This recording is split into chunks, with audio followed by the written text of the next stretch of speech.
All right, at this point, I'd like to call the meeting to order. We will start with the Pledge of Allegiance.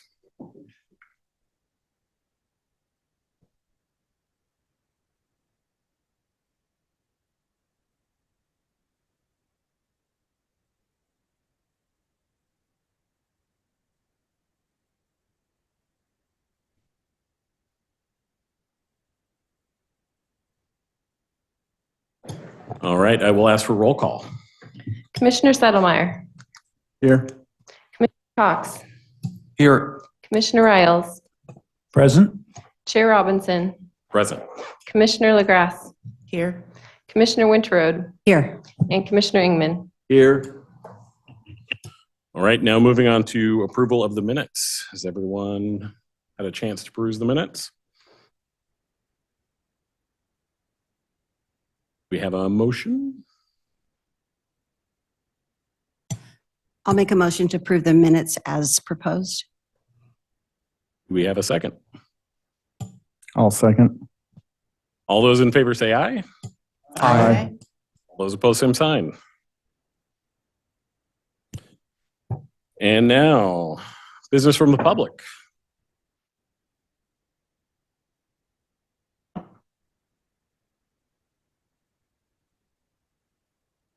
Lisa? Where is Lisa? Did I lose her? Oh, there you are.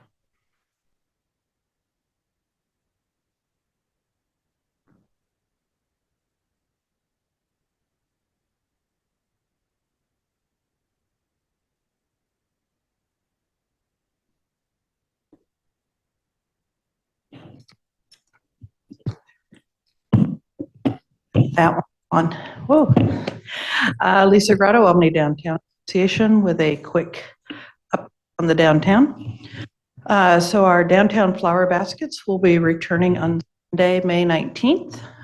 We have sponsorships available, and we also need some strong, tall volunteers to bring ladders and pickup trucks to hang those baskets. So that's the Sunday after Mother's Day, which is May 19th.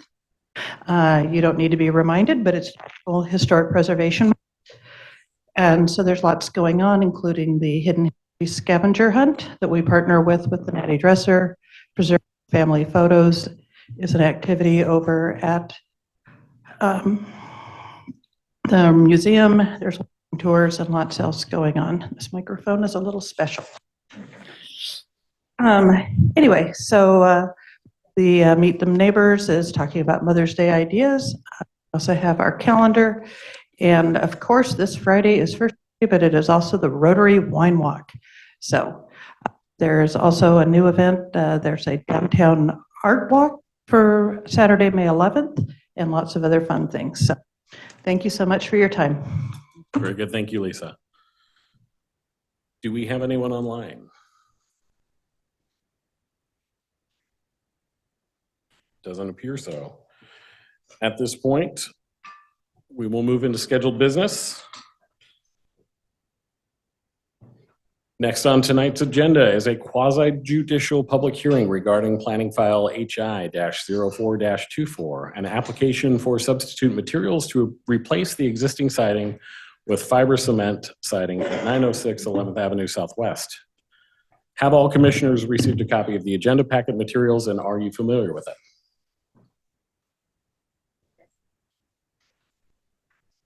I call to order this quasi-judicial public hearing at 6:04 p.m. If you wish to testify, there were 3 options available, which were described on the commission agenda. Do any members wish to declare a conflict of interest? Do any members wish to report any ex parte contact? Do any members wish to report a site visit? I did make a walk-by inspection. I walked by the property on Saturday. I did a drive-by. Walk by? Drive-by. Drive-by. Do any members wish to abstain from participating in the proceedings? Does anyone wish to challenge the participation of any commission member in this hearing and decision? If attending virtually, please turn on your camera and raise your hand to be called upon. Or if you are attending by phone, please unmute yourself and state your name so you can be called upon. At this time, I call for a reading of the meeting procedures. Thank you.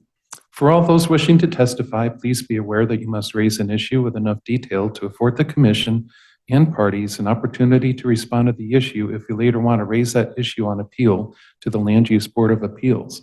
Testimony and evidence must be directed towards the approval standards staff will describe or other criteria in the comprehensive plan or development code which you believe to apply to the decision. If additional documents or evidence are provided by any party, the commission may allow a continuance or leave the record open to allow the parties a reasonable opportunity to respond. Failure of the applicant to raise constitutional or other issues relating to proposed conditions of approval with enough detail to allow the local government or its designee to respond to the issue precludes an action for damages in circuit court. At this time, I call for the staff report. Great. Good evening, Commissioners. Alyssa Schrems, planner with the City of Albany. So before you today is file HI 0424, which is a historic review of use of substitute materials. So as you mentioned, this is a type 3 quasi-judicial meeting, which means you are making a decision tonight. The public notice was mailed, I believe, on April 10th. The property was posted on April 18th, and we are making a decision tonight. So on the screen in front of you is a picture of the house. I believe this is Google Images 2022. So you can see the two sides of the structure that are facing the street. The main extent is on 11th Avenue, and that is the one that's facing north. And then the side is on Maple, I think, facing east. It is a corner lot. So you are using the historic review for use of substitute materials, review criteria. So you have the eligibility standards in 7.200, and then the design and application criteria for the use of substitute materials, which are in 7.210. On the right hand of the PowerPoint are the two siding options that were proposed by the applicant. The first one is more of a traditional lap siding, while the bottom one is more of a cedar style shingle. So you do have 5 options in front of you tonight. The first 2 have to do with approving both siding options. Option 3 is for siding option 1, which would be the lap siding. Option 4 is siding option 2, which is the cedar shingle siding. Then option 5 is denying both siding options. Staff is recommending option 4 tonight, which is siding option 2, lots of numbers. That is more closely approximating the existing siding on the house. Does anybody have any questions at this time? I have some questions of staff. Okay. General questions, and I apologize if it's redundant for other things, but I'm just kind of curious, and let me know if this isn't maybe the right time to ask these questions, but I'm curious about how it's determined that the original materials are too far deteriorated to be repaired, and how it's determined that it would be cost prohibitive to make that repair. Both great questions. Historically, we have kind of left it up to the applicant to show that it is deteriorated. It's kind of left up to the best judgment of the commission.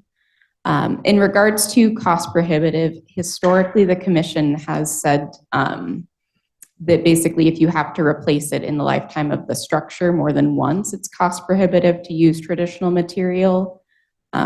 So a lot of cementatious siding has previously been approved because it's going to be more durable than traditional wood material. We're free to make a different choice, but that has been the direction the commission has taken in the past. We don't have a traditional definition in code regarding what cost prohibitive is, so it's kind of up to discretion. Okay, all right. Can I ask one more question? Did you mention that fiber cement has been used in the past in this district as replacement material? Yes, we have some in the Monteith district and some in the commercial, mainly in the commercial that I can think of off the top of my head, but I know there's a couple residential around as well. Okay, and the scope of the project, I wasn't certain. It says all the siding and trim on the rear and front facades and any other siding and trim that's not salvageable. So it could be the entire, I think the intent is Structure. for the entire the structure. intent is for the entire um, structure. But the applicant can speak to Okay. kind of the scope of the work. Okay, Mhm. okay, thank you. All right. Any other clarifying questions for staff? Okay. We will now take testimony from the applicant. Would the applicant please approach?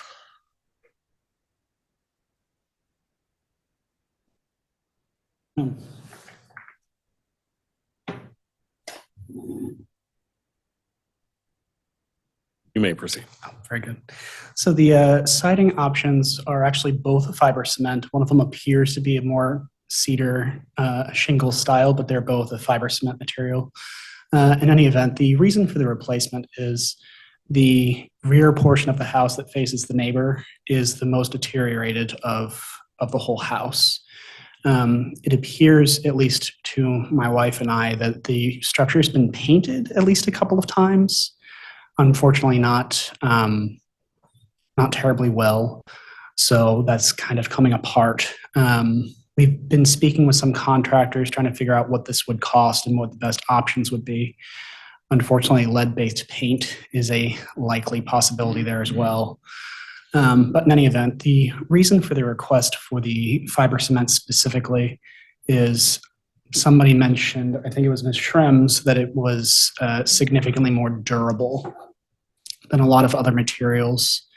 In looking into this, now granted, I'm not a contractor, but my understanding is the lifetime of cedar shingle is between 20 and 40 years, I believe.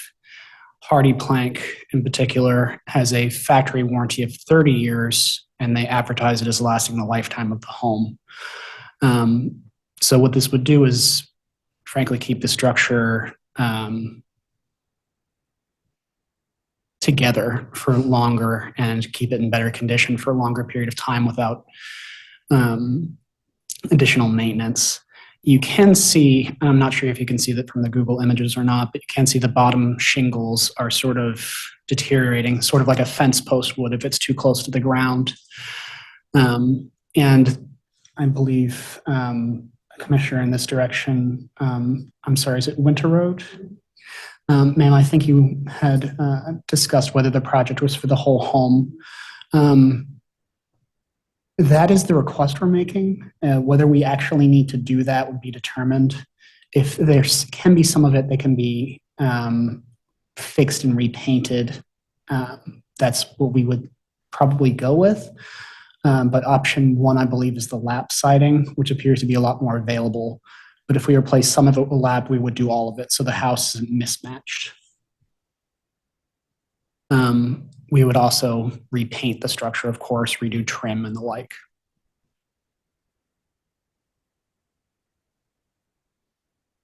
Do any commissioners have questions of the applicants? Yeah, I've got some.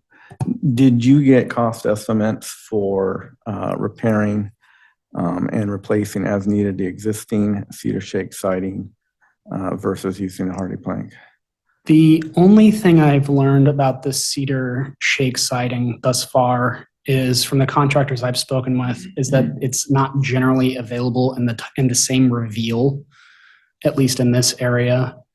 I have heard that some of it's available far out of state, but at a cost that's significantly higher. I don't have an exact figure, so I don't want to state a percentage of something because I'm not certain.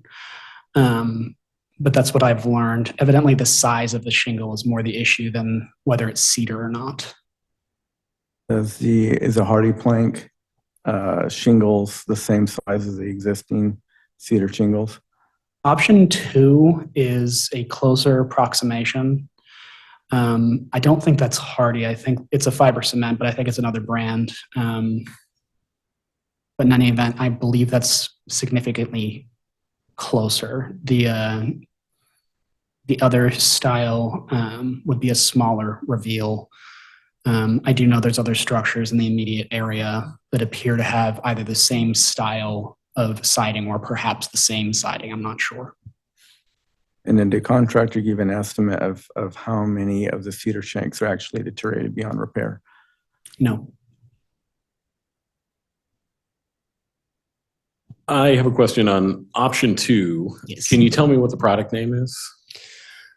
Oh, I think it's GAF, I think, was the brand.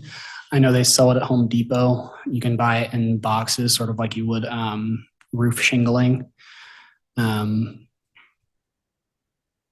What I am familiar with in that is not fiber cement.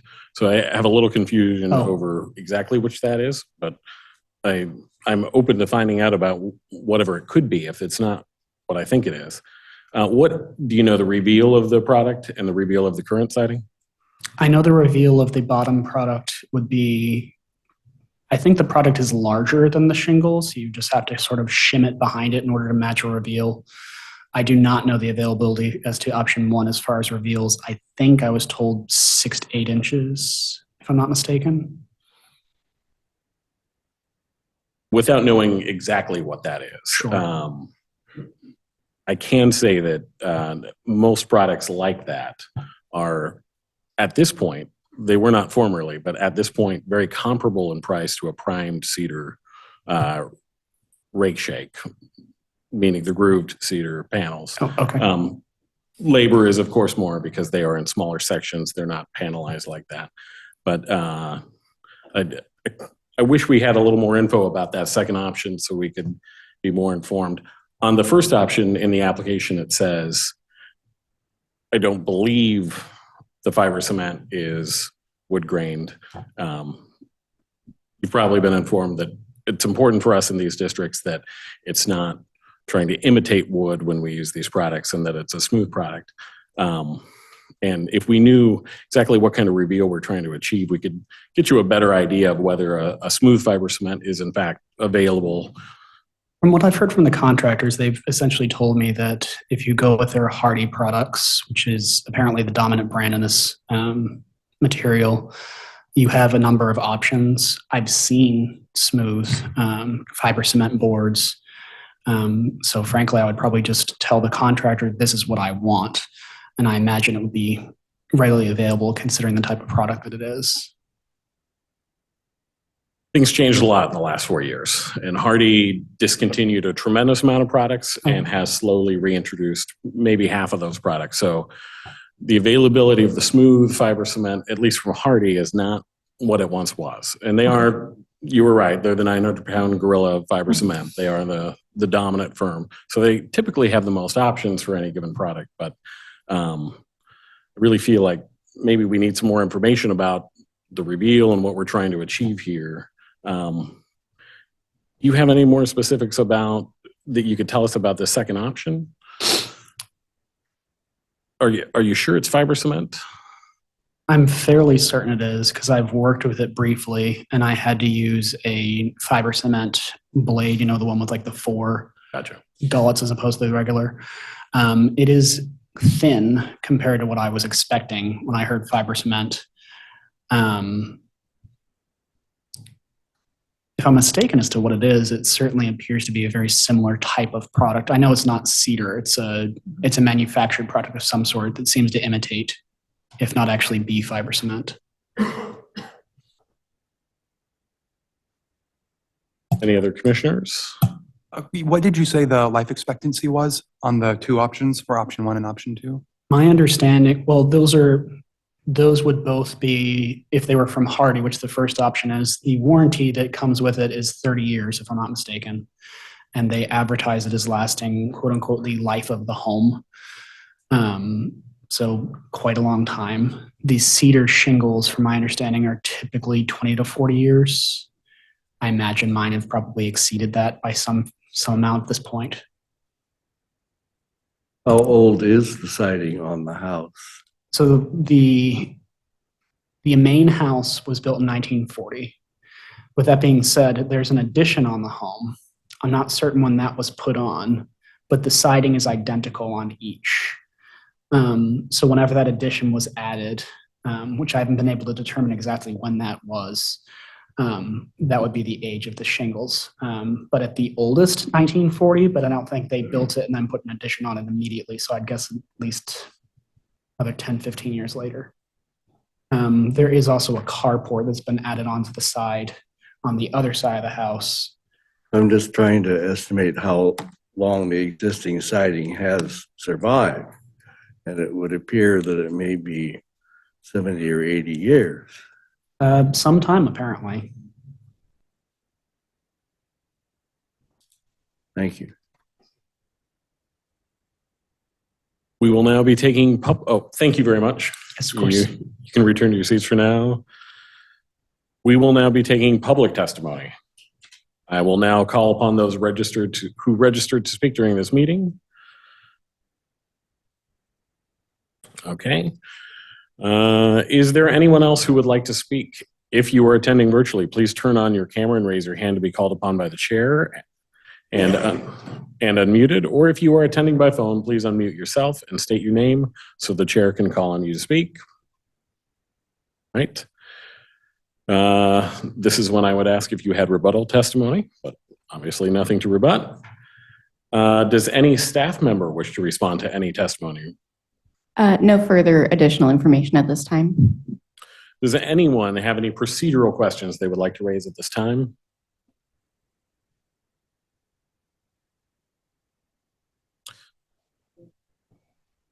Yes. It seems that perhaps the entirety of the scope of work is not fully known at this time. How does the city process that, though? I assume a building permit would be required for this, or is that not required for replacement of siding? I am not positive that one's required for replacement of siding because historically it's not going to be structural. It's kind of just a facade element.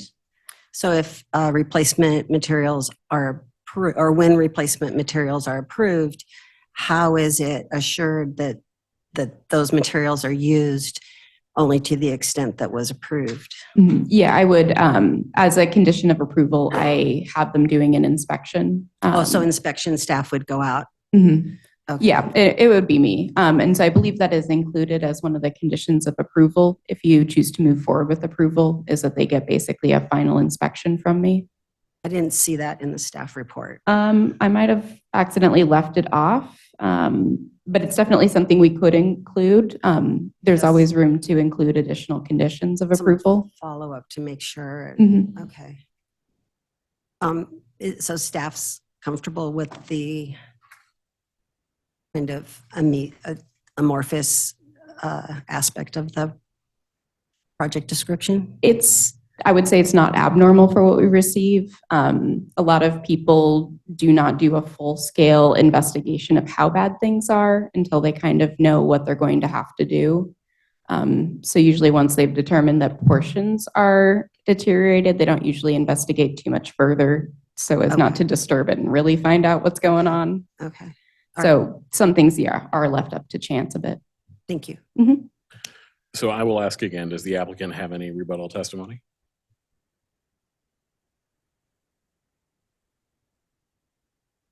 I think I asked if we had procedural questions.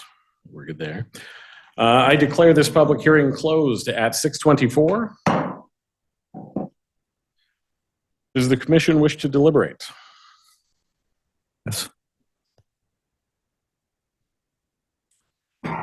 So I would like more information. I feel like I don't want to delay anyone or put anything off, but I definitely would like more information for me to feel comfortable making a decision. I would like to see the extent of the deterioration. I would like to know what products we're actually dealing with as far as substitute materials. I just don't have enough to make, I think, a responsible decision for me. I'm open to hearing what. I agree. I feel like we're lacking some information. In addition to what you mentioned, I don't want to ask for a cost estimate, but I'd like to see some comparison costs of materials, simply just, a comparison by material. One of my concerns is that if all of these substitute materials were put on this building prior to the district being designated, would it have been considered a contributor? And I'm concerned that by allowing wholesale replacement of materials, there's no historic material left, or not a lot. And is that going to potentially affect the status as a contributing resource in the district? And I don't know, because all jurisdictions do those analyses different. So that's just kind of a question that came to mind. It's a lot of new material on a historic home, potentially. Potentially, yeah. Yeah, I'd have to agree. I mean, if we look at Albany Development Code 7.200, its trim is, the siding is so deteriorated and damaged, it cannot be repaired. And finding material that would match the original siding, window, or trim is cost prohibitive. So there's two criteria, and both of those have to be met. And I have not seen enough information to show that either one of those is true at this point. The burden of proof on that's on the applicant.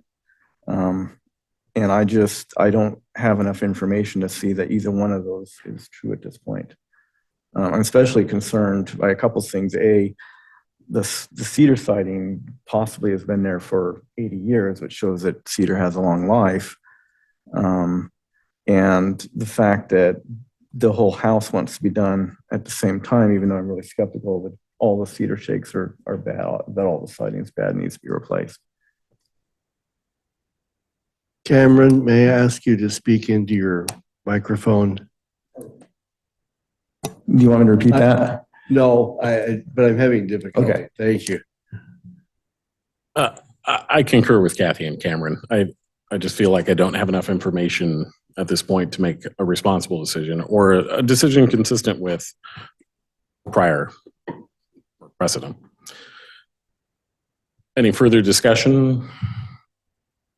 I would just like to note that I do not see option one as being a viable option.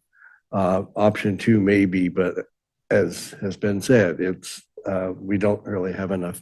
I don't feel we have enough information to. I'd like to see a lot more pictures of the deteriorated siding. I would like to see that cedar siding could be used to replace the cedar siding that's there. I know that those materials are available for replacement in pieces and sections on this type of home, and I think I'd like to see that. Yeah, I think there's some better options right now as far as comparable cedar. I don't want to introduce any testimony on my part, but I would encourage you to check with some other suppliers on that. But I think if I'm getting a consensus here, we would like to see more evidence of the deterioration. We would like to know exactly which products we are making a decision around. And am I missing anything? I'm just trying to add guidance if this does get delayed. Could the presence of, I know the applicant said that there may have been lead paint used. Could that explain the durability of this specific example? Unfortunately, maybe, but impossible to say.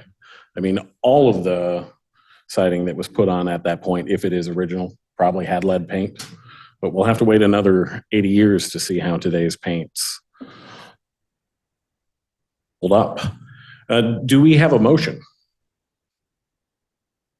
I'd like to say a couple things before we propose an amendment. You asked a couple of great questions early on, and they're questions that have plagued this committee and probably will continue to plague us for years. So how does one determine when something is no longer viable? And how do you determine what an appropriate replacement for that is? Those are really difficult things that we struggle with, and there's no easy right or wrong answer.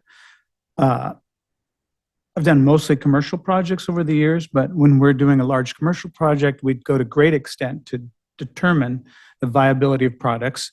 You might be limited by, you can't just necessarily tear into a building and expose it to the weather to determine. So there's going to be some amount that's going to be undisclosed but a reasonable person could go around a house and poke around and determine what percent needs to be removed. So that information we don't have. And then the other piece of information is what is an appropriate product to replace that. And again, as a commercial architect, we go to great lengths to determine specifically what product we're going to use and present that at this time so this committee can make a determination based on that. Doesn't mean the committee always likes it, but the owner at least has a chance to put forward the material that they would propose. And often we bring samples of it or whatever so you can actually physically see it. So just to help answer your question.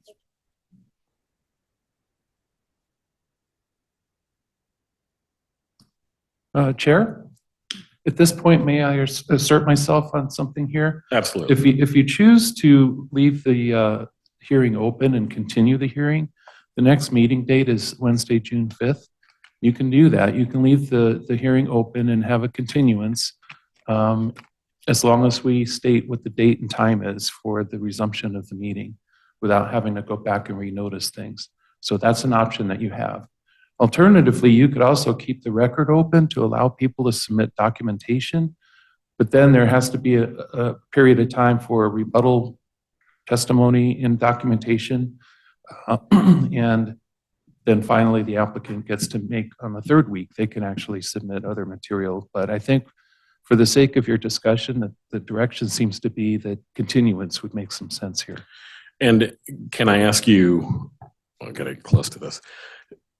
For the sake of the applicants, what is the most expedient option? Leaving it open, will that be the quickest for them because there's no noticing and that sort of thing? Yes, I think so, because at the end of the day, you still will have to have your decision that you'd have to make at your next regular meeting. So either one, the timeline isn't really that different. And they're absolutely able to bring any of the things that we discussed we might like to see. Absolutely. Certainly. So, Commission, you heard that. If anyone wants to make a motion. Could we just check with the applicant and make sure that a month is enough time to pull that information together? That's not taking testimony, correct? That's just procedural? Yes, I think it's Yeah. procedural. If you would approach. What we're thinking of doing is continuing it to a date certain for 1 month, but want to make sure that that's enough time for you to get the information together that we are talking about. If I understand correctly, the information the commission is seeking is Oh, if you could get a little closer to the mic, sorry. the exact products available, what the reveals are, prices of those products, additional photographs, things of that nature. Yes, showing the level of deterioration and just a little more poking around and some photo documentation. I think that was. Yeah, I think so. And if anyone else, if we've left anything out there, but photos of the deterioration, a rough per square, or that is a 100 square foot price for each material, and exactly what those are. And if you have that product you said you were cutting and working with, if you have a piece, you're welcome to bring that in to show us. Anything you can do to give us a little more info. And maybe an estimation of the amount of damage in relation to the size of the home and Yeah. siding. And if you're working with a contractor, not that we're saying you have to, if you are, they're welcome to come and testify with you. And I think I would have to work with a contractor, partially because I don't build houses, so I wouldn't want to destroy the home trying to do it myself. But also, every contractor I've spoken with has vocalized concern about lead paint. And I know there's a lot of precautions that I'm not familiar with that go into working with that particular. I think you're going to deal with it either way. If you remove it, you got to deal with it and dispose of it. Yeah. If it's in place and you're cutting and whatnot, you'll have to deal with it that way too. It may be more advantageous to leave what's in place, but that's, Yeah. I'm not going to supply testimony on that. Sure. And I would just mean it would have to be a professional that was doing it to make sure it was done correctly instead of damaging whatever have you. But I can take additional photographs and gather the information the commission is looking for, I think. Thank you very much. I move that we continue this case until the next scheduled meeting on June 5th. Do I hear a second? I'll second. All those in favor say aye. Aye. Aye. Aye. All those opposed, same sign. Okay. So your very next meeting is Wednesday, June 5th at 6 PM here in the City Council chambers. Just a quick procedural question. I'm leaving it open, so I'm not closing it. Right. Do I still, well, I'm going to say it anyway, because you can't have too much information. Decisions of the Landmarks Commission may be appealed to the City Council within 10 days of the date of the notice the decision is mailed. Thank you very much to the applicants.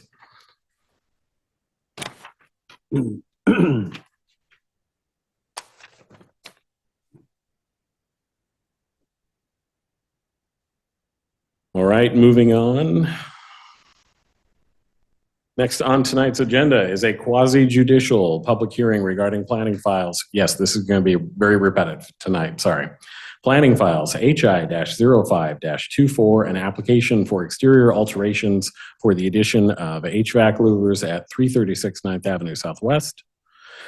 Have all commissioners received a copy of the agenda packet materials, and are you familiar with them? Yes. Yes. Yes. I call to order this quasi-judicial public hearing at 6:37. If you wish to testify, there were 3 options available, which were described on the commission agenda. Do any members wish to declare a conflict of interest? I would like to declare a conflict of interest. The Greater Albany Public Schools is my employer. And for this reason, I believe it's advised that I step down from the diocese. Procedures continue. Very good, thank you. Any others? Do any members wish to report any ex parte contact? Yes, I need to.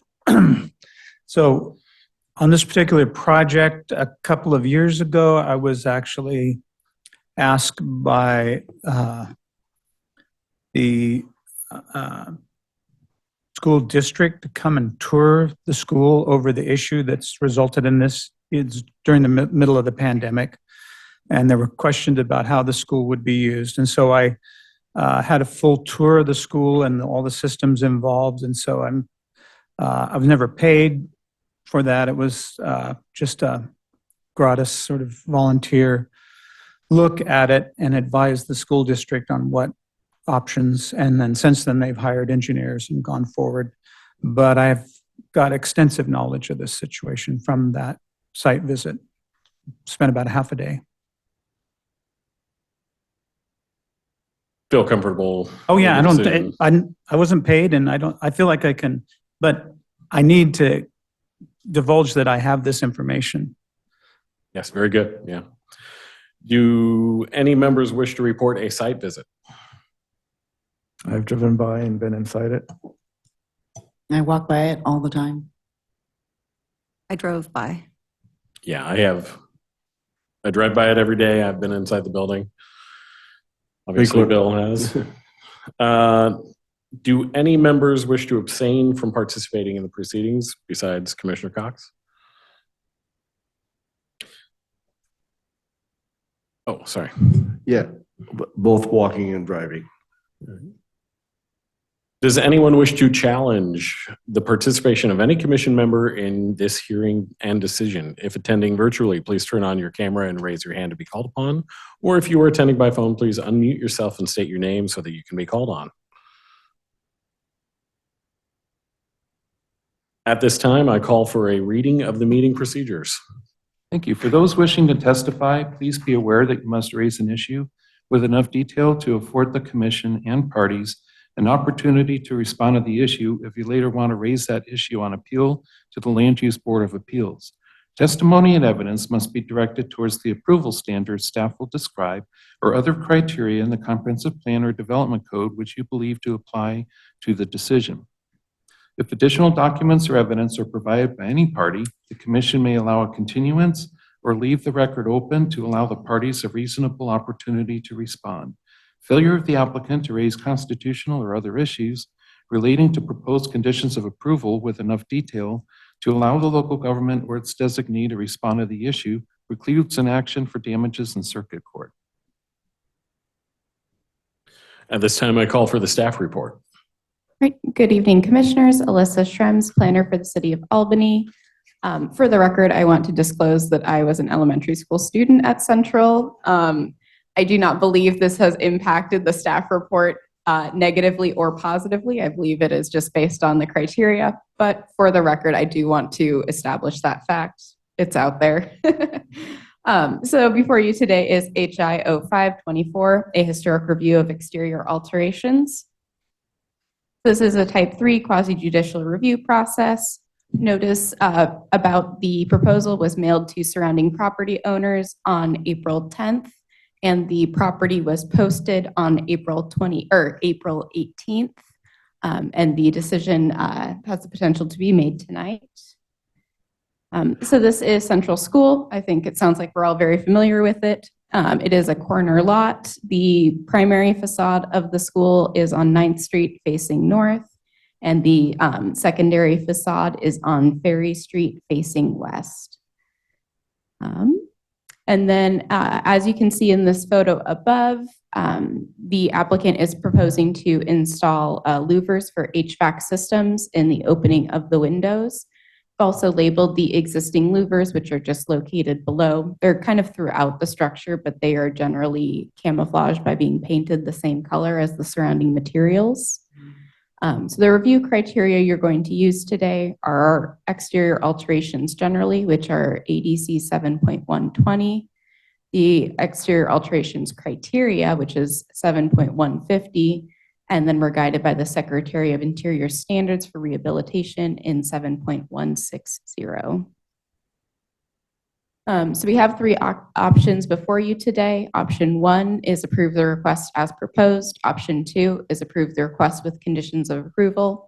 And option 3 is deny the request.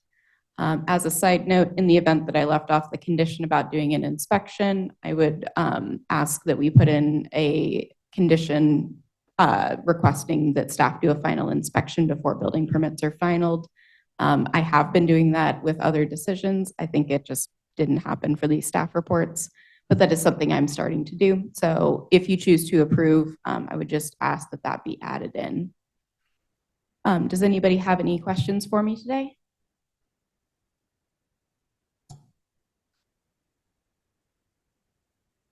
Okay, we will now take testimony from the applicant. Would the applicant please state your name, address, and make any comments you have for the commission?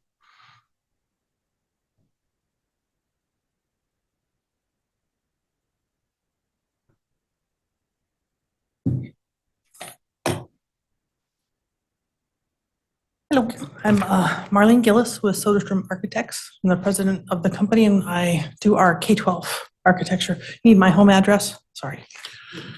Business. Business address, please. 1331 Northwest Lovejoy, Suite 775, Portland, Oregon, 97209. And I'm Lawrence Stanley. I am the facilities director for GAPS, Greater Albany Public Schools. So my work address, 3610 Grand Prairie. So I am here and I appreciate the opportunity to come and talk to you about this very important project. We're going to kind of divide and conquer our testimony. I'm going to talk about the educational aspects. Lauren's really going to cover kind of the nuts and bolts and kind of the impacts to the system of the building. The first question I want to answer is, why is this project needed, right? The current building has no air circulation whatsoever, right? It's an older steam heat system that provides heated air through radiators, does not move air necessarily. So there's no fresh air for the kids, right? I think we all understand the importance of that relative to healthy schools and everything that everybody went through with COVID. Sorry. feel like I lose my microphone when I went that way, so I'm not ignoring you guys.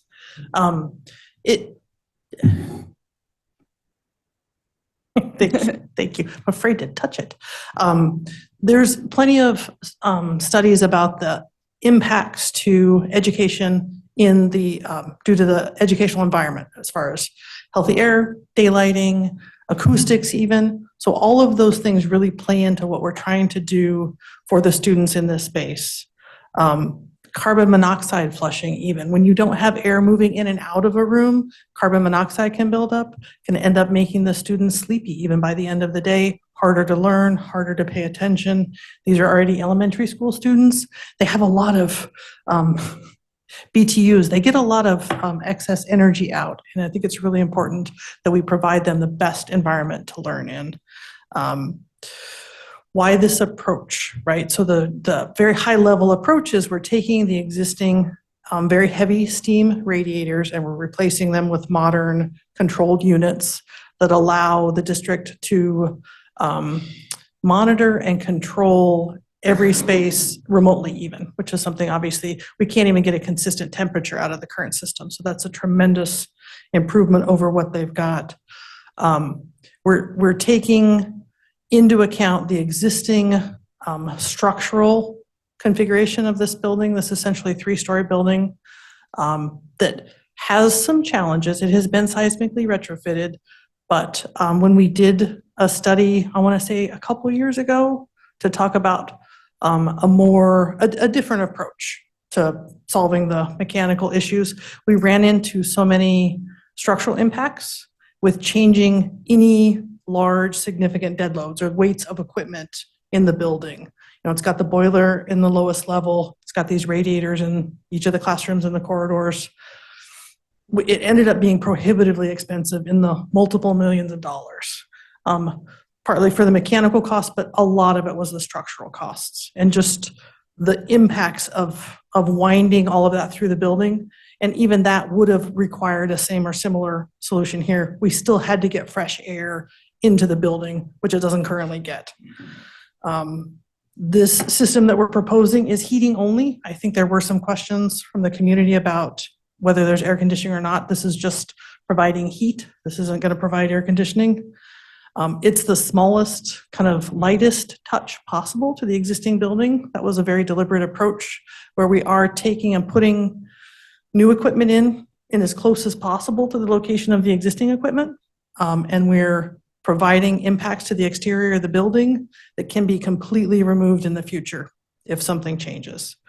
I think there were a lot of questions about why don't we utilize the existing louvers in the brick, for example, other than the fact that they're significantly undersized. They're simply not big enough. Going through and enlarging the openings in the brick to accommodate the louver sizes that we need for this system would be would have much more of an impact, we feel, on the character of the building, and that's permanent, right? We're never going to be able to undo that either. So what are we doing to mitigate the impacts to the exterior of the building with this approach? Again, that light touch that we talked about so that it can be taken out. With the size of the louvers, we've looked at getting essentially the widest one we can to match the width of the window as close as possible, and then making it as small as possible, so minimizing the height. So we're using the size of the window kind of as our module, and we're getting it as low as we can for the airflow that we need for the units. The louvers, which are aluminum, are going to have a simple profile to match other louvers in similar buildings in the surrounding area, trying to get them to disappear as much as possible. They're going to be custom painted the same color as the windows, again, to try and kind of disappear as much as possible. And then we've distributed them evenly throughout the building. So each classroom has 2, and they're kind of as far apart with a fairly regular rhythm as much as we can, again, so that, you know, we're trying to match the properties of the building. It's a very symmetrical building. I was going to say simple at first. It's really not. It's beautifully detailed, but trying to provide the same or similar rhythms as what's already there with this new element as well. The district is self-performing the work. I think that's something that's really important to understand. The whole entire project is being funded with ESSER funds, which are the I had to write it down, elementary and secondary school emergency relief funds through COVID that were designed to help improve airflow and ventilation in schools. I mean, this is exactly what it was designed for. When I think about what we're trying to do here, I think about, maybe because I went to the car museum in Tacoma last weekend, there's Model Ts there. I mean, they're comparable age of this building, over 100 years old. You can't put an elementary school student in that car and drive it around safely. And that's kind of what we're doing with this building. If it were a museum and we didn't have kids in it all day, every day, we would have some more flexibility and more options for how we could solve this. But we've got to put airbags in there. We've got to keep the kids safe. This is what we felt like is the best way to do that, by making this environment as healthy as possible for them. Great job, Marlene. So I put together kind of a statement, a summary here. Hopefully it's got a little bit more information. We'll answer some of the questions that have been asked. The primary goal of the Central Elementary Mechanical Upgrade Project is to improve safety, indoor air quality, and comfort, to provide safe, healthy learning environments for our students and staff. This design was developed to meet current ASHRAE design standards, as well as current Oregon Building Code requirements, as well as Oregon OSHA requirements for maintaining safe CO2 levels in the workplace, while working within available funding sources, which are very limited. So as Marlene shared with you, the current heating system is old steam radiators located throughout the building. They operate with a surface temperature of approximately 240 degrees. During the time that school's been in operation, there have been many complaints and injuries from teachers and students burning themselves by coming into contact with these steam radiators. So we have that unsafe condition that exists with them in the first place. In addition, we've had many complaints about uneven heating of the spaces due to lack of air circulation. It's obviously a little bit warmer over by the steam radiators versus, say, over by an open window if you're opening windows for ventilation. So these units have been retrofitted with a more modern type of thermostat, so they don't just run all the time, but they still operate very differently than most thermostats used in schools today. And they're very difficult to regulate the space temperatures, requiring frequent manual adjustments by teaching staff, as they're just very difficult to keep an even temperature in the space. So the existing system does not meet current Oregon Building Code requirements and ASHRAE standards for ventilation in school buildings. ASHRAE standard and OBC require a minimum of 10 CFM of fresh air for each occupant in a classroom environment. The existing louvers that were mentioned are approximately 6 inches by 10 inches and were installed for minimal draft ventilation to meet the code in 1915 and provide draft for the steam radiators. Since 1915, obviously, fresh air requirements by code have been changed drastically. Those existing holes are insufficient size to provide the required ventilation needed for these classroom spaces.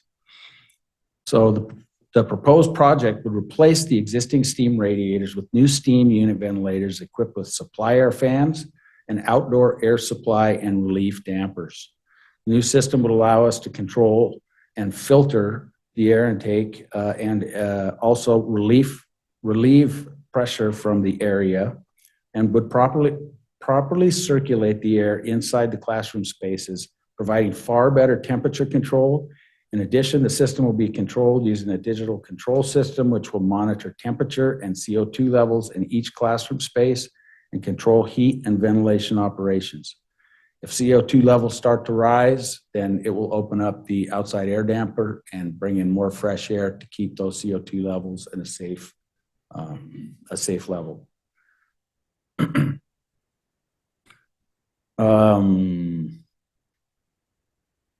So in addition, the system will allow us to provide free cooling during certain times of years by using the economizer. So when we have warmth in the classroom and we need some cooling and it's cool enough outside, we can open up that damper and provide some free cooling.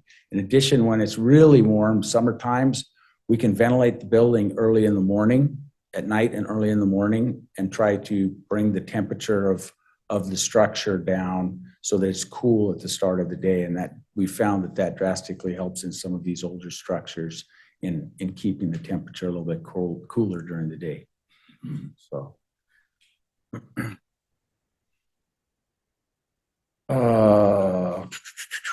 Okay, so the fresh air louver design has to be large enough that in full 100% outside air demand, we're not going to suck rain inside by sucking air through a small hole at high velocity. You literally would suck moisture potentially in.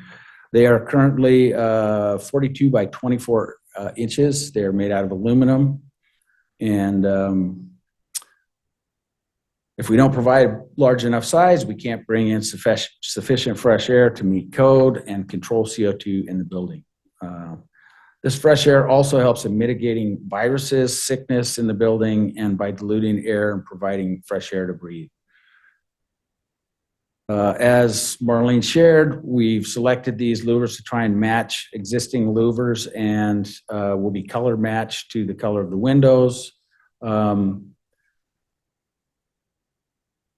They will be installed in a manner so as to preserve the existing structure and also provide enough airflow to meet air quality standards while allowing for potential future restoration if needed.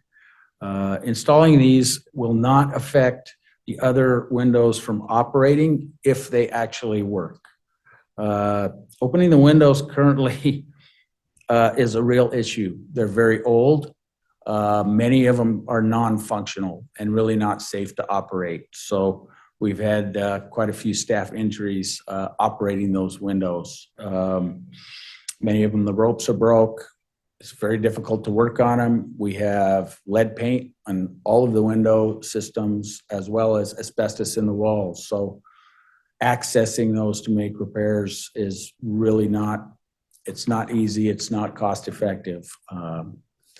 Currently. So,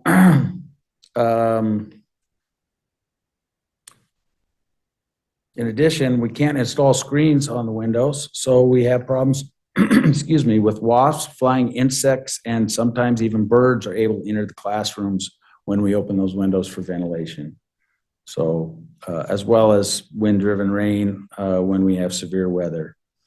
So as Marlene mentioned, there's no cooling other than the demand control ventilation. There were many other options considered in the past. My understanding is they were all cost prohibitive due to structural issues and just so many different issues in that old building of trying to get a newer, more modern system installed. So here we are. There was mention of the air duct in the boiler room possibly affecting the ventilation, and I just wanted to make sure it was understood that duct was installed as recommended by the fire marshal. It is simply for combustion air for safe operation of the boilers, and it does not go anywhere but the boiler room. It has no impact whatsoever on the ventilation of any of the classroom buildings or the rest of the building. So basically, on behalf of Greater Albany Public School District, I'm asking that the Landmark Committee consider approving this proposal so that we can provide the safe, healthy learning environments that our students and staff at Central Elementary truly deserve. Thank you very much. Thank you. Do any commissioners have any questions for the applicant? I do.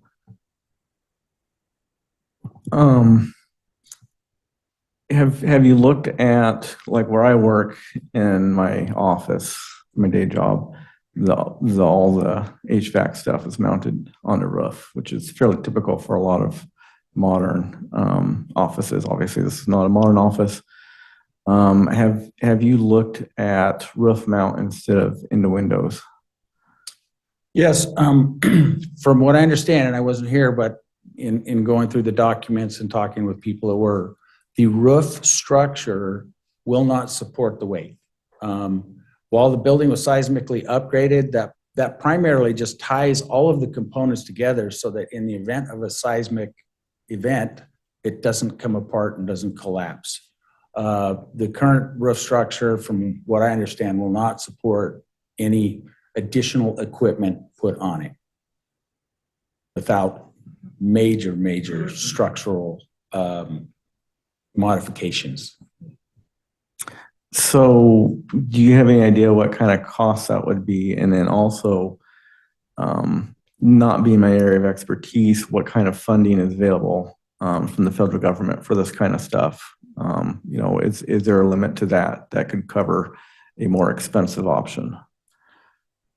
I could tell you that currently the funds that are available, we are on a very tight budget. That's why we are self-performing this project and doing it with all in-house labor, because we don't have the funding to be able to do a larger project.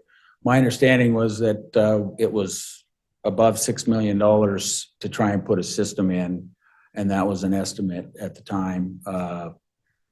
I think it was a couple of years ago. And you have to forgive me, I've only been here now for 11 months in this position, so I'm learning the district.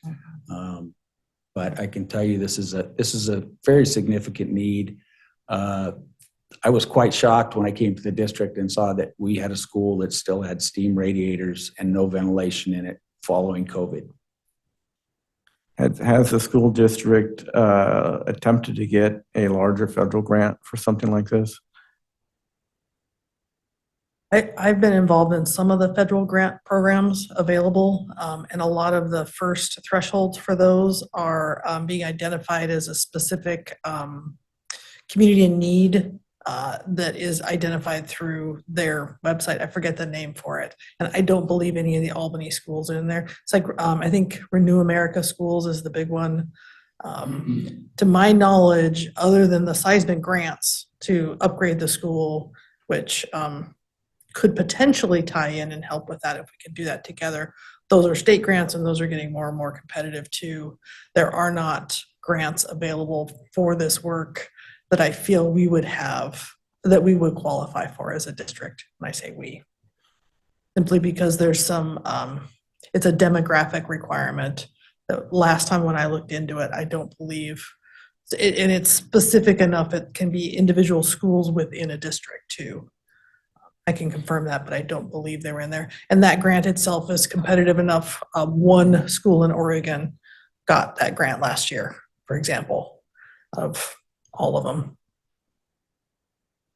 So how big are the existing steam pipes, and could those be retrofitted for use in an HVAC system, or are those too small? Retrofitted for as part of a high flow HVAC system, where the HVAC unit was in the basement. Yeah, they would not be sufficient for feeding that entire building. They're steam lines. Yeah.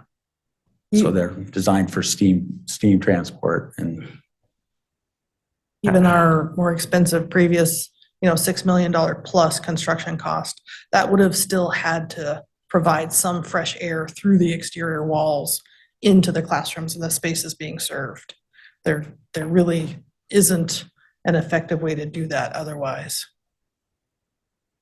How would these louvers be attached to the windows or in the window space? Yeah, so I'll be honest, we're working through the details of that just yet. We haven't fully worked out the details until the results of this meeting. But the intent is to have it be weatherproof, obviously waterproof, and as seamless and clean as possible. The intent was to submit the detailing for that to this commission as well as to the building department for approval. yeah, And what kind of, I don't have the dimensions in front of me, what kind of gap is there around the louver versus the actual window as far as the filler space, I guess, and how would that filler space be filled? Yeah, the intention is for it to be filled with a similar material as the louver itself, like a sheet aluminum painted to match the same. And I want to say if the louver's 42 inches, we were trying to determine this. I don't believe the windows are more than 4 feet wide. They're big, but I don't think they're much bigger than that. They may be less. So we're probably talking 3 to 5 inches, maybe either side. And then, of course, there's no extra on the top. The windows would come right down to the top. Yeah, it is very minimal on the size of the louvers. So the intent was to try and fill the window space so that we had very little flashing work to do and could make a good weatherproof connection. Try to utilize the contours of the existing window frame and seal in order to minimize what was necessary to actually physically mount it, if that makes sense. And the last question is, you mentioned maintaining the windows was very expensive. Do you have any kind of numbers for that? Well, I've had a couple of contractors come and look at it, window contractors. I haven't been able to find anybody that has their lead renovation, the LRP certificate, and can work on it. That's also a window contractor as of yet. But you also need to open up walls. There's asbestos in the walls, so it's the other problem is even if you fix the weights and the ropes that are broke and the pulleys, etc., the windows do not operate smoothly. So we have some that are not broken, the ropes aren't broken, and they're still very difficult to operate because of the years of paint that are put on there. And so taking those apart, trying to sand lead paint, it just creates a lot of issues. Ideally, you could end up potentially having to replace those systems, which we don't have the funds for. And especially considering it's an elementary school, I'm always concerned. Those windows are old enough. They don't have the 4-inch maximum stops on them. So the windows can be open wider than you're allowed to do now. And it could potentially put kids at risk if they could fall out when they're open too wide. So that's another, you could modify them, I'm sure, with stops, but that's not for the original detailing either. I feel like it's a lot easier just to keep them shut.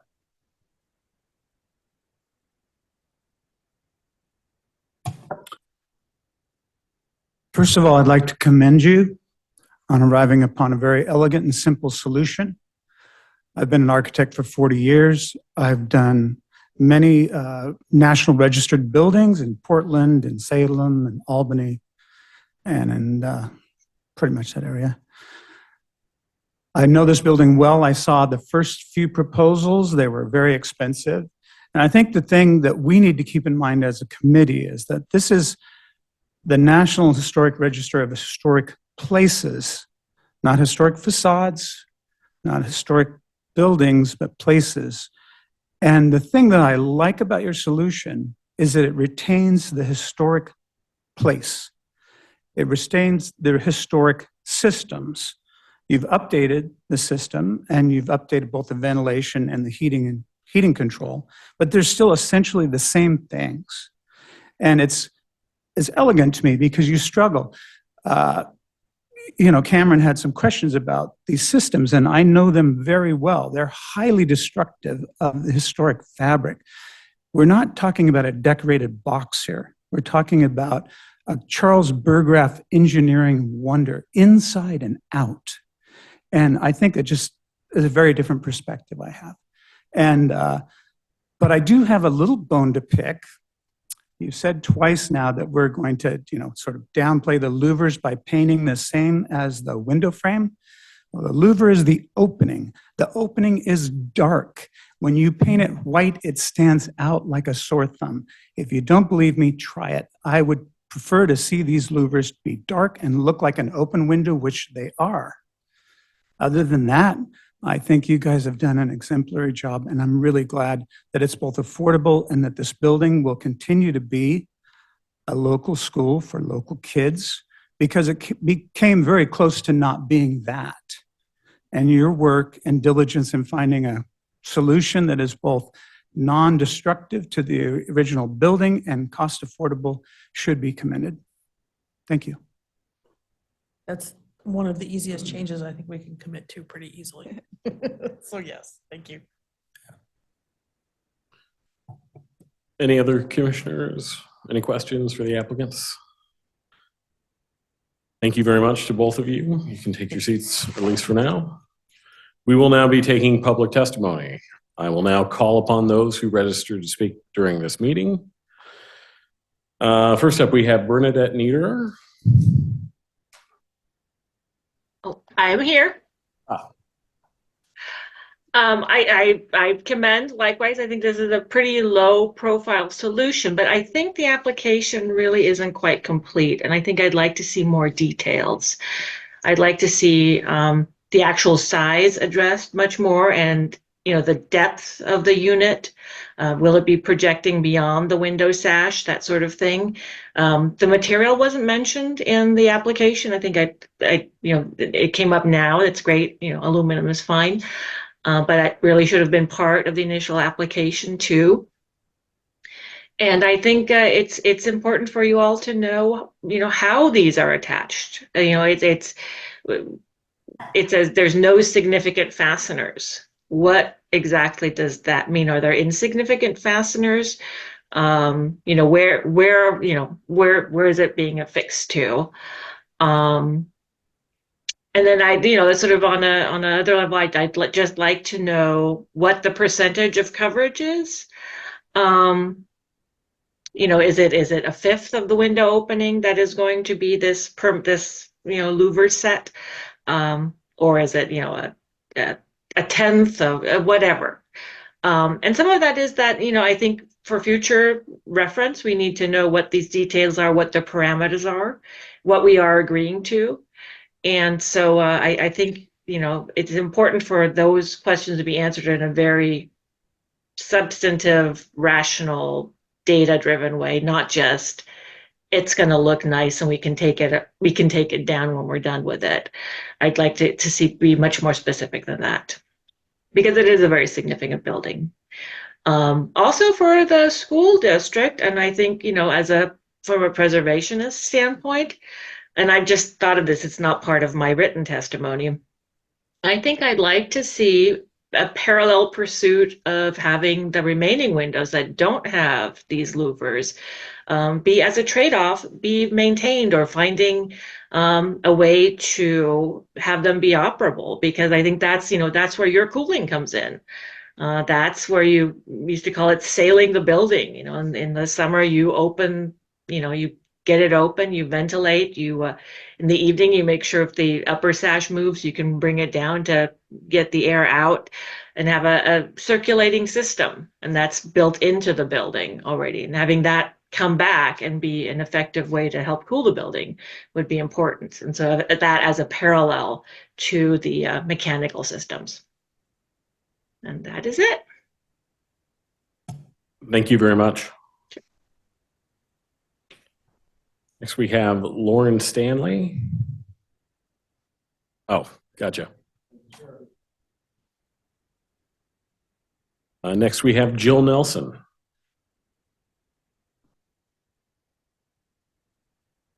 Yes.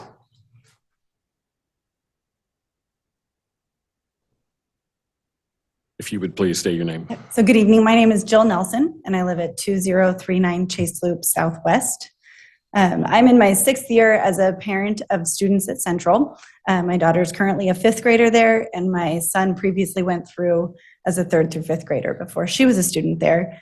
I've been an active parent volunteer, a PTA president, substitute teacher in the school, and so I would say I've spent countless hours there, second only to the actual staff and students.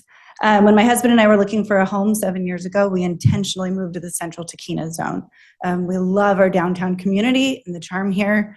And this school, even before it was a part of our lives, has always been a landmark in my mind for Albany. And so I've enjoyed that when I talk with people who aren't familiar with Albany but come into our town, I can say my kids go to Central, that giant brick building over there, and they know exactly what I'm talking about.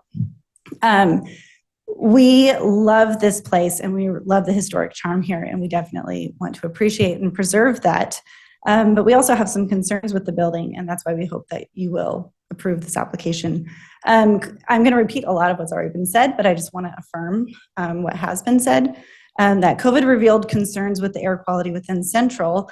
And then in order for them to reopen it in 2021, 2 windows had to be open in every classroom at all times. And then they also had to have these very large air scrubbing machines running. So they were dealing with the optics or the sound of masks, air scrubbers, noise from outside, wind blowing in, everything. Thankfully, since then, we no longer have to have the air scrubbers, but the continued issue with air quality is there because there isn't proper ventilation, filtration, and movement of air. When we began having conversations about how to improve the air quality, because as parents we were advocating for making sure our school was safe for our kids, a lot of stories began to come forward about the number of students who have been burned by the radiators, the impossibility of for teachers to control the temperatures in their rooms, and there's a lot of disruptive noises from the clanking of radiators. If you're familiar with that sound, it's very hard for students to work through it and for teachers to teach over it. The lack of filtration and ventilation has been compounded in the fall whenever we have, or in the spring months, when the temperature reaches anything over 65 degrees. This building is beautifully designed to retain heat, which means it is very warm. Like even last Monday, I was in there and you'd walk into a classroom and it was hitting a wall of heat. And that was with windows open and the heaters turned off. It's beautiful when it's cold outside. It's terrible when it's hot or warm. So September, October, May, and June, we've had teachers document their rooms above 90 degrees, which is not a good learning environment for our students. The school's electrical system does not support the use of multiple fans at one time in a classroom. So students experience heat exhaustion and an inability to focus in the second half of the day. I've had to pick up my own daughter because she feels nauseous in her classroom. In addition to this, we also have the issue of smoke that the wildfires cause in the fall, where the AQI indicates that they're supposed to have closed facilities. Sports practices get canceled. Students aren't supposed to go outside. However, at Central, they have to keep the windows open because it's too hot without that. So it's very difficult that they have to choose between overheating or breathing unhealthy air. New OSHA regulations for heat and air quality now would classify Central Elementary as an outdoor workspace. And so that provides different standards for them because there isn't filtration or air circulation. So all that shows that changes have to be made to this building. Parents, staff, and I have advocated for the past 3 years for basic safety improvements at this school. It has been complicated as we've watched the rollover of new staff regularly and having to catch them up on what we've been fighting for and where that comes from. But I have been very grateful to GAPS and their commitment to finding a solution. I've watched them. I've watched every board meeting. I've had meetings with staff to find out what all they are exploring and trying, and I can tell you that they have explored all the options when they landed here. The proposal before you, in my opinion, meets the second standard for approval under historic review of exterior alteration because the design maintains the historic characteristics of the building while keeping the original windows intact. And I do appreciate that about it. The louvers do not call attention to themselves, and I appreciate your idea of the dark paint. I agree with that. It also, most importantly, this change addresses the first point in the Secretary for the Interior's standards for rehabilitation because it would allow this building to continue being a school, which was its original purpose. My own kids won't get to benefit from it, but the future students will, and I feel like that's a lot of what you do here is you make sure that you preserve things so future people can appreciate the beauty, the charm, the history behind something. And then this is my daughter, Reese, and she's your next person. Say your name. I'm Reese Nelson. And can you say your address? 2039 Chase Loop Southwest. Hello, I'm a fifth grader at Central Elementary School. I would like to ask you to approve the request to make these changes to my school. My school is always very warm and often too hot. All year round, students have to go home early because they have stomach aches from overheating. In the morning, my teacher has to turn up the heat so it won't be too cold, but then the heat stays later in the day, even after the heat is turned off. The room stays hot. Our classroom is stuffy and at times it feels hard to breathe in there. I'd be happy to answer any questions you have about what it's like for a student at Central. Thank you for letting her participate in your process. Thank you very much.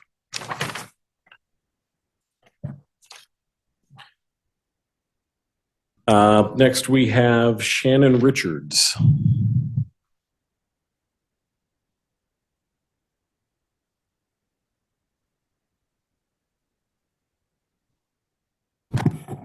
Please state your name and address.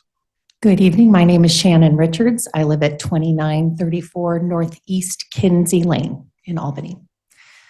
And I am the principal at Central Elementary this year, new to Oregon, and happy to be the principal here in Greater Albany Public Schools.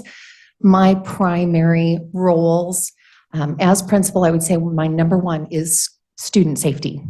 We're obviously here to teach, increase our students' academics, and grow them as people, but they have to be safe in order for that to have an impact.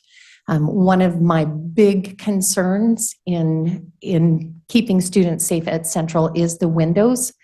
And so I'm a proponent of approving this system in a way that would help us keep those windows closed.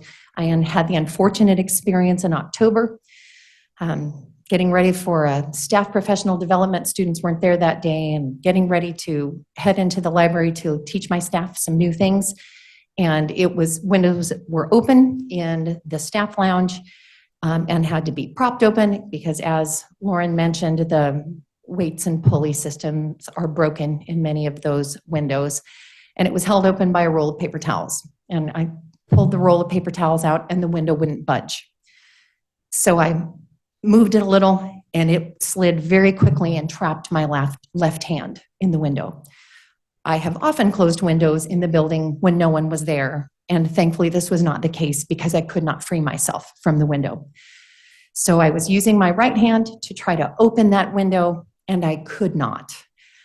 And I screamed loudly, repeatedly, and finally one teacher came. The two of us could not get it open.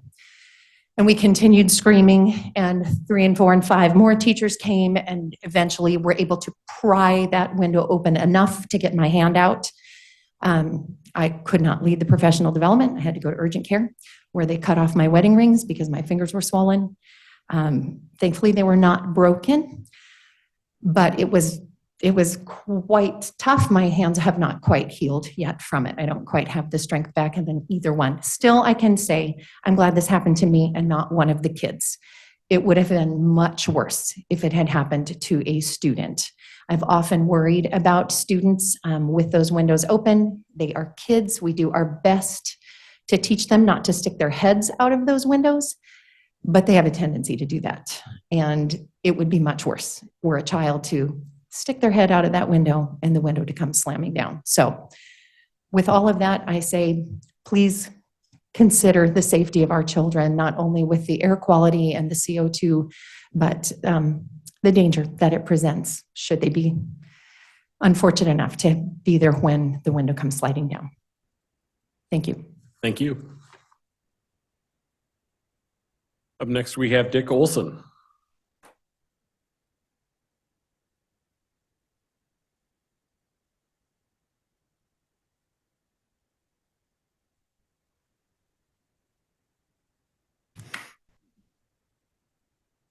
Yes, I'm Dick Olson, and I've been involved with Central School since we moved here in 1966.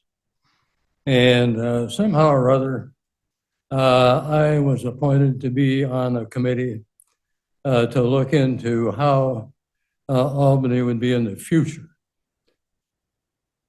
Oh, I'm probably out of line here. You want my address, don't you? I live at 732 Broad Albany Street here in Albany. Anything else I'm missing? I wrote down my phone number. Anyway, I was appointed to a committee called Project 80, wondering how the city of Albany should look in 1980. And an interesting date. Anyway, Central School, as has been mentioned, is really a center point of our downtown neighborhood. And I think some of you realize that downtown neighborhoods are kind of fragile. People are wanting to invest. People are wanting to change. People are wanting to get rid of what's there. And when I was on that Project 80 committee, one of the committee members the wife of a young up-and-coming attorney here in town, said, you know, we really need to get rid of Central. The bricks are rotten in that building and we need to get rid of it. Well, I went over and I looked, and I had never heard of rotten bricks before, and I couldn't find them. And the brickwork is on that building. There's no cracks. There's the mortar's all good. Some of the lesser bricks are on the back side of the building where they don't show from the street. But so I went back to the committee and I said, I think that building's in fine shape. So as the staff report says, it's a Charles Burgraff building. And to me, that building is a real testament to his skill as an architect and his skill as finding a way to solve the problems that you might find in a grade school. How do you heat it? How do you ventilate it? Well, Central is heated with steam radiators, as they say, as has been pointed out. And there are presently problems with the steam radiators. And at the present time, there are ventilators in the walls, existing ventilators that when you look at the staff, well, actually, this isn't the staff report, it's the notice of the public hearing here today.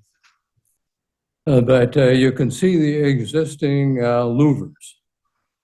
And maybe they're a little on the small side, but Charles Burgraff thought that they would be okay.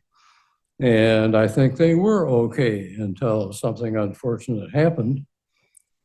And the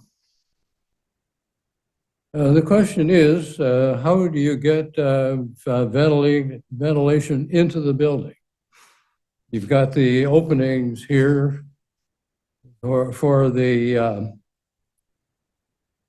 air to come into the classrooms.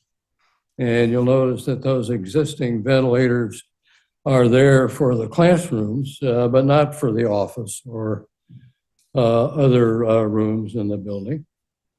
But how do you draw the air out of the classroom, out of the other parts of the building?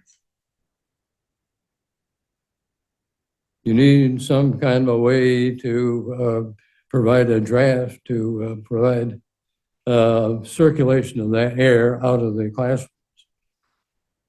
Well, now in 1980, we had a real discussion about seismic capabilities for the building and also the fire situation for the building.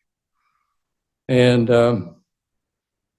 the district hired a consultant to come and look at the building. And he said, you know, that building, it has brick walls and wooden joists and rafters.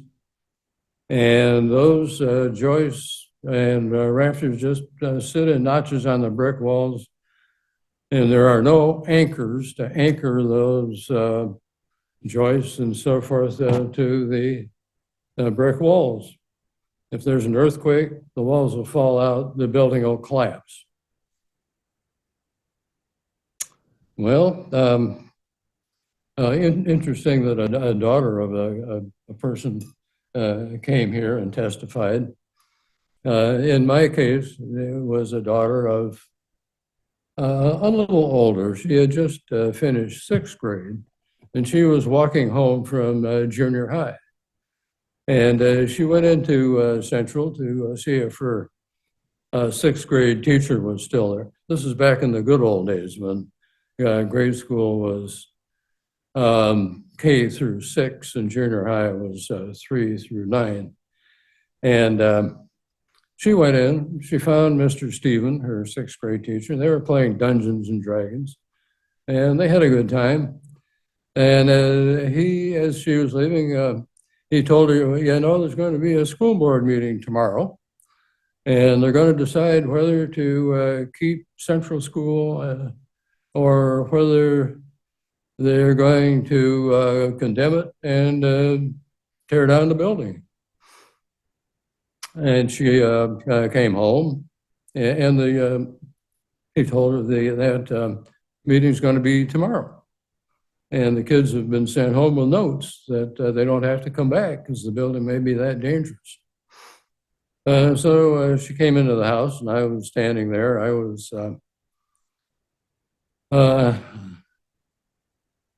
was a lame duck mayor at that time in kind of a sour mood.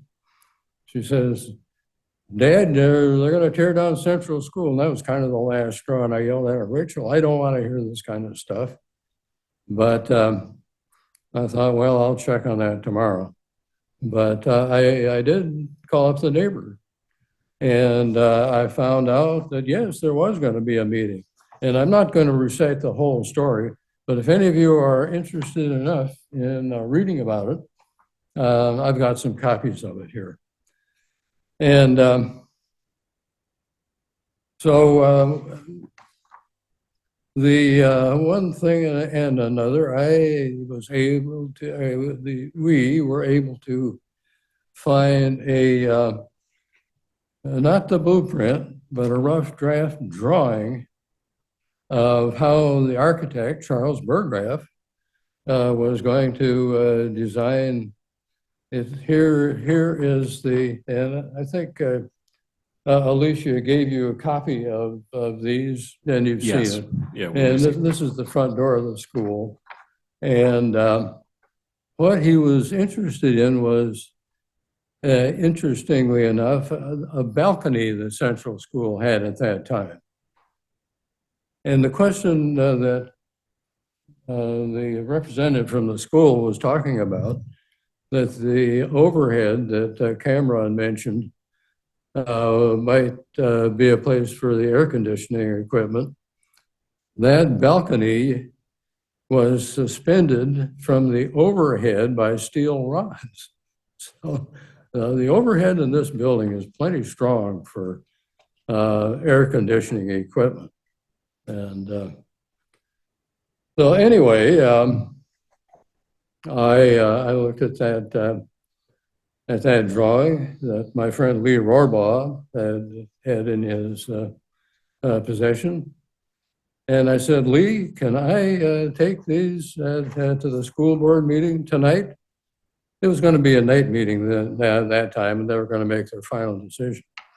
And sure, he said, "Take it." And I made copies of it. And the meeting progressed, and various neighbors talked about the advantage of having a local grade school, and how the consultant we had hired had talked about how we could make the connection between the joists and the walls.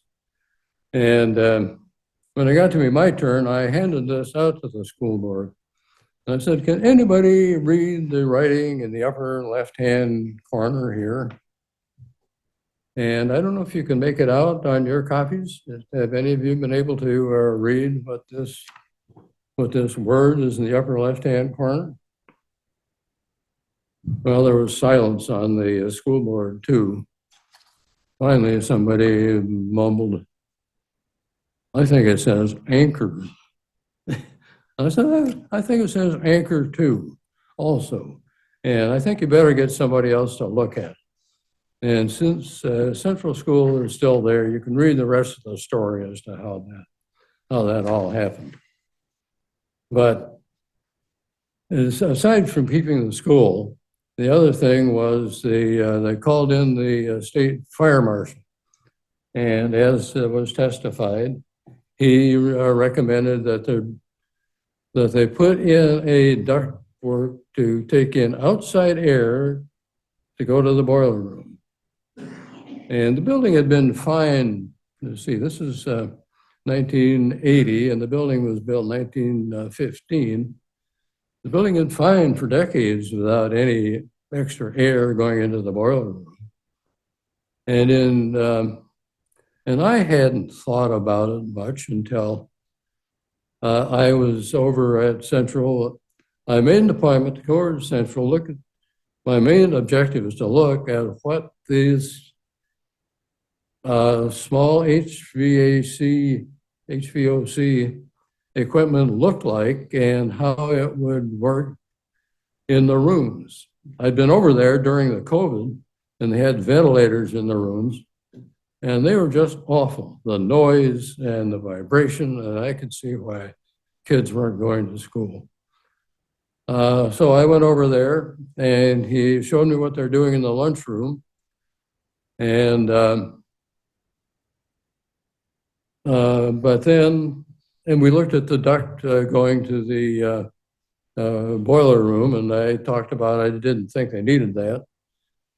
Well, then we ran out of time, and he didn't have time to show me the rest of the equipment, didn't have time to show me the elevator, didn't have time to show me or explain to me how it was going to work. And so I never did get to see it. But I got to, more recently, I took a bunch of calendars over to the school. I'm a real soft touch for Indian schools, for dog rescue, cat neutering and rescue organizations. And they all thank me and send me back calendars. And in the past, before COVID, I took these calendars over and the teachers were glad to have them and use them with their students. So I took them over and I said, can I come in and see the teachers? It's recess time, I think.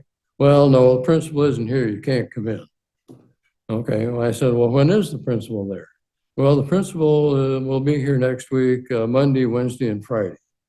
So I come over on Wednesday and with the calendars. Well, no, she's not here. And I say, well, when is she here? And well, you can't really tell. And I should have made an appointment, but I didn't want to bother her. I just wanted to see the teachers and ask if they'd like those calendars. But anyway, the janitor took them. I said, here, you take them. And I said, how do you like that new heating? Is it kind of noisy or does it work? Oh, he says it gives us great ventilation. Well, this is the first I'd heard about not having decent ventilation in Central School.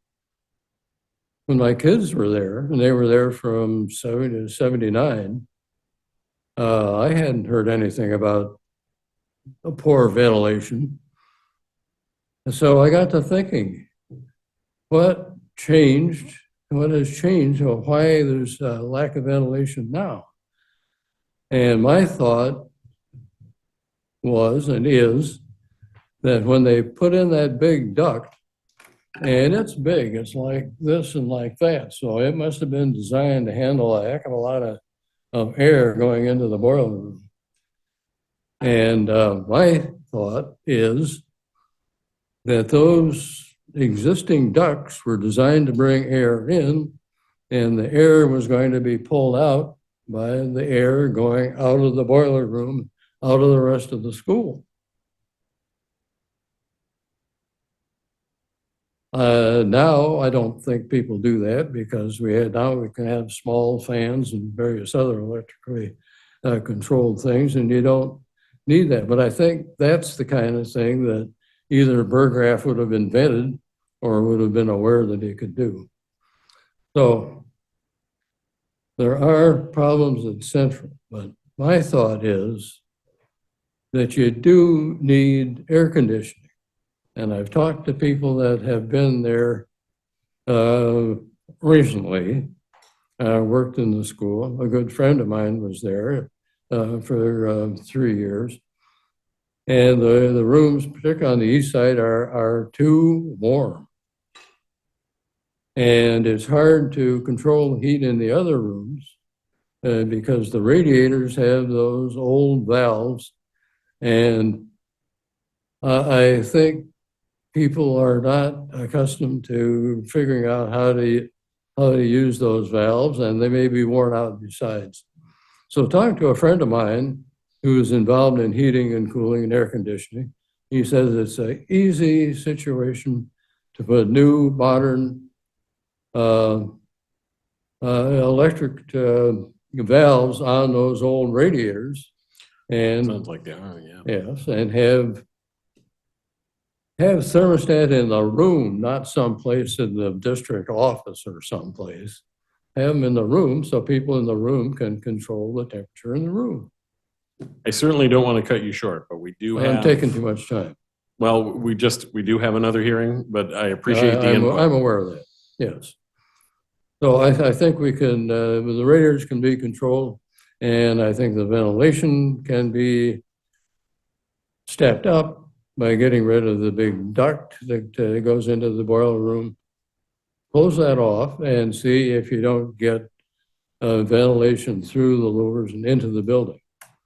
Now, the building was fine till 1980, and I think for the short, I would suggest that you explore the possibility of getting state money, federal money. We hear all the time, we need to get rid of fossil fuels. We need to get toward electric use to heat and cool our buildings.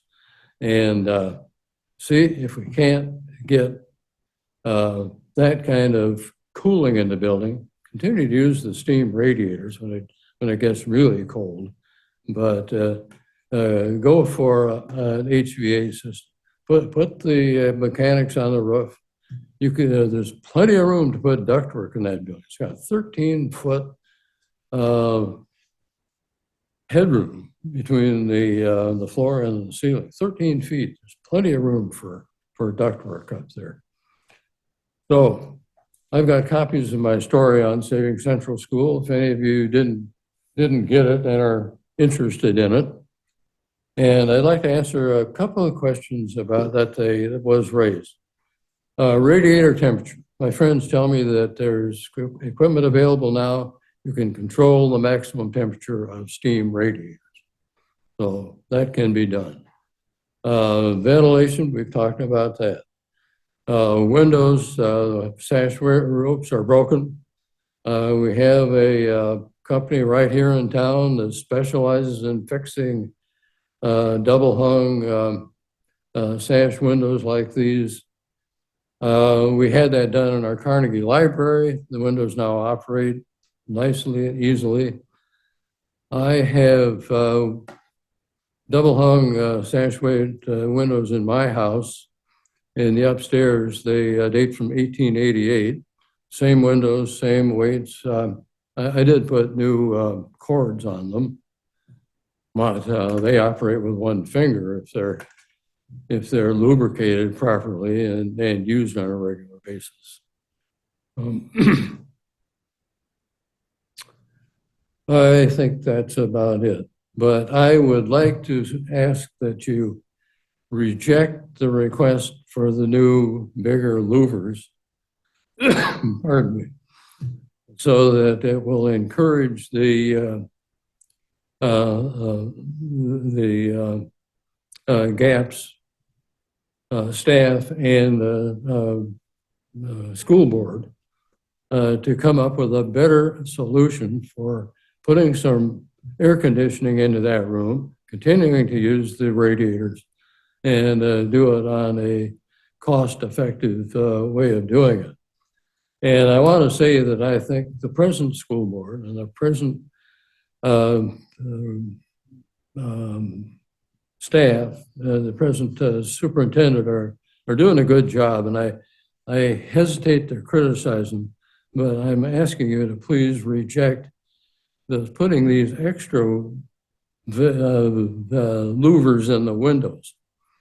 You see an old building and there's extra stuff hanging on it, and the speculators think, hey, there's a target that we can go after. And I would sure hate to have that happen to Central School. So, thanks for listening to my long-winded comments. Thank you very much, and thank you for your dedication to the school and other preservation in our city. Thank you. And saving the school revolves around my daughter, who was about the age of the little gal who was sitting here previously. So if you read my story, I think you'll enjoy it, that part of it too. Thank you very much. Thank you. Is there anyone else online?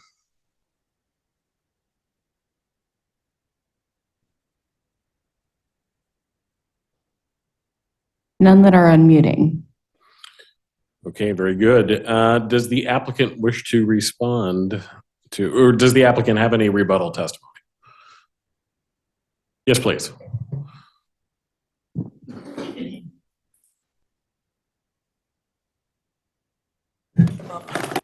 Probably best way is to kind of go in order the way things were mentioned, maybe. Well, I can't hear you. Can you talk into the mic? Sorry, I think the best approach would go in order of the way the issues were mentioned. The first one was the additional details on the louver installation itself. On attachment C, 0.3.2, detail 4, enlarged window, you can see 2 images of an installed condition that is a mock-up of what we're proposing. It's the same louver size, same louver profile, and when you look at that photo, you can tell the louver pretty much fills that entire window opening. It's set back from the outside face of the window. The intention is to have it be minimized, and I do agree with the commissioner. If it were painted dark, it would just look like a shadow, right? So the not significant fasteners, that was a little awkward way to say that, I would agree, but the intention is that you're not gonna have visible fasteners from anywhere on the outside the building, right? They're still gonna be plenty strong, but you just won't see them. So we can definitely provide those details, but the intention with that sort of mock-up image was to show you what that would look like, and that the louver is pretty much all you're gonna see from the exterior, and it's set back as far as we can. The percent coverage, again, very, very comparable. We can do the math. Roughly, I would say less than 25% of the window is covered by that louver, looking at that photo, but we can do the exact math if that's required, certainly. And then the issues about using passive ventilation and sailing the building, I think that's great. I think it's a time that has become harder and harder with students that have asthma and other breathing issues that don't allow as much opening the windows to flush out the buildings as we used to be able to do. When we start talking about some of the other issues that were mentioned, I'm not sure if you want to go through your list or you want me to kind of, that was, I feel like, the first kind of section of comments that I wanted to reply to. Yeah, I think one question was whether the units would be visible from the ground or not, and they would not be visible from the ground. This is basically just for the say the second and third floor. So the units are not high enough to be seen. There will be ductwork that will be behind the louvers. The plan is to actually build covers inside the classrooms to go over that and make it a little bit more aesthetically pleasing. But they're not visible from the ground. It's just the louvers that you'd see. Talked about the fasteners. I am continuing to work on window repairs. We would like to have some operable windows that are safe to use in each classroom. And that is still on my list to do, and we'll continue to work on that. So, because that was a question. And just another comment, we cannot remove the duct that we installed into the boiler room for combustion air because that would be a code violation. That's kind of why we had to install it, so. And I think there was a comment about being able to use the existing ducts for what we're talking about. To my knowledge, I mean, and again, I'm looking at the commissioner, there are no existing ducts, right? This is steam pipes to a radiant steam heater in the classroom. When the building was built, and it is beautiful, and I get it is priceless, and it is unique, and that's why we're trying to be respectful of that. You know, mechanical ventilation wasn't done. In 1980, John Lennon was assassinated. There's a lot that's happened and a lot of improvements since then. To the comment about the roof being plenty strong for a mechanical system to be put on it, the size of the unit needed, if we were to do it as one unit, and I'm just spitballing here, but it's not that far off. It's about the size of a semi-truck trailer, right? If we're gonna feed and service that school from one unit on the roof, it can't hold that.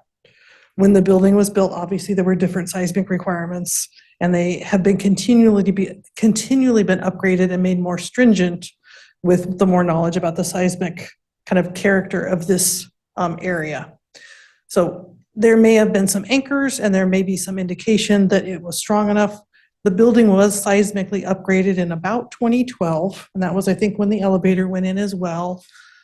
We hired and worked with Lane Job of Miller Consulting, structural engineer, who did the evaluation and helped out with that report and ended up with that probably, I want to say about 50% of the costs of that north of $6 million option to add mechanical ventilation. And we looked at a couple options. We looked at it on the roof, we looked at it ground mounted. All of those things required significant modification of the interior space. We do have a really tall floor to floor height, which is great. So you can get some ductwork in there. You know, I would argue that running ducts in the inside of the building is going to have much more of a day-to-day impact to the students and kids living in that space every day than potentially some louvers on the exterior of the building. And in addition to that, you know, there was still some outside air that had to be done to accommodate that. The air conditioning requirement, I think our solution with more of like a passive kind of air conditioning approach that Lauren described is much more cost effective. The power needed to provide enough service to that building to add air conditioning to all those spaces would require us to replace the entire service to the building. It's kind of just hanging on. And with this approach that we've got right now, I don't believe that the full electrical upgrade is required for that. But one of the hugest impacts of adding air conditioning is the electrical draw that those units take. And the existing building just doesn't have that. And then I think we have looked at every solution possible for this building. And we landed on this one because it was, we feel, the most respectful to the architecture of the building. We felt like it was the lightest touch. It was the most effective as far as actually servicing the classroom. And it was the most affordable. So thank you. Oh, last thing, the principal at this school is also principal at another school. So that's why she's very hard to get a hold of. I felt like I should say that. It's very busy. Thank you very much. Thank you. Thank you very much. Does any staff member wish to respond to any testimony presented? No further testimony at this time.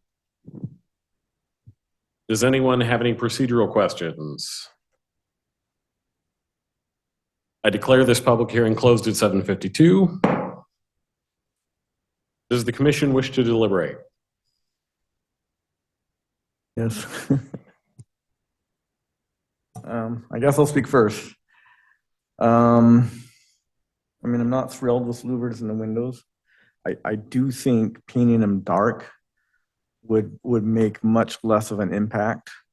So if we do approve it, I think that should be a condition of approval. Excuse me, I can't hear you. Sorry, I'll try this real close.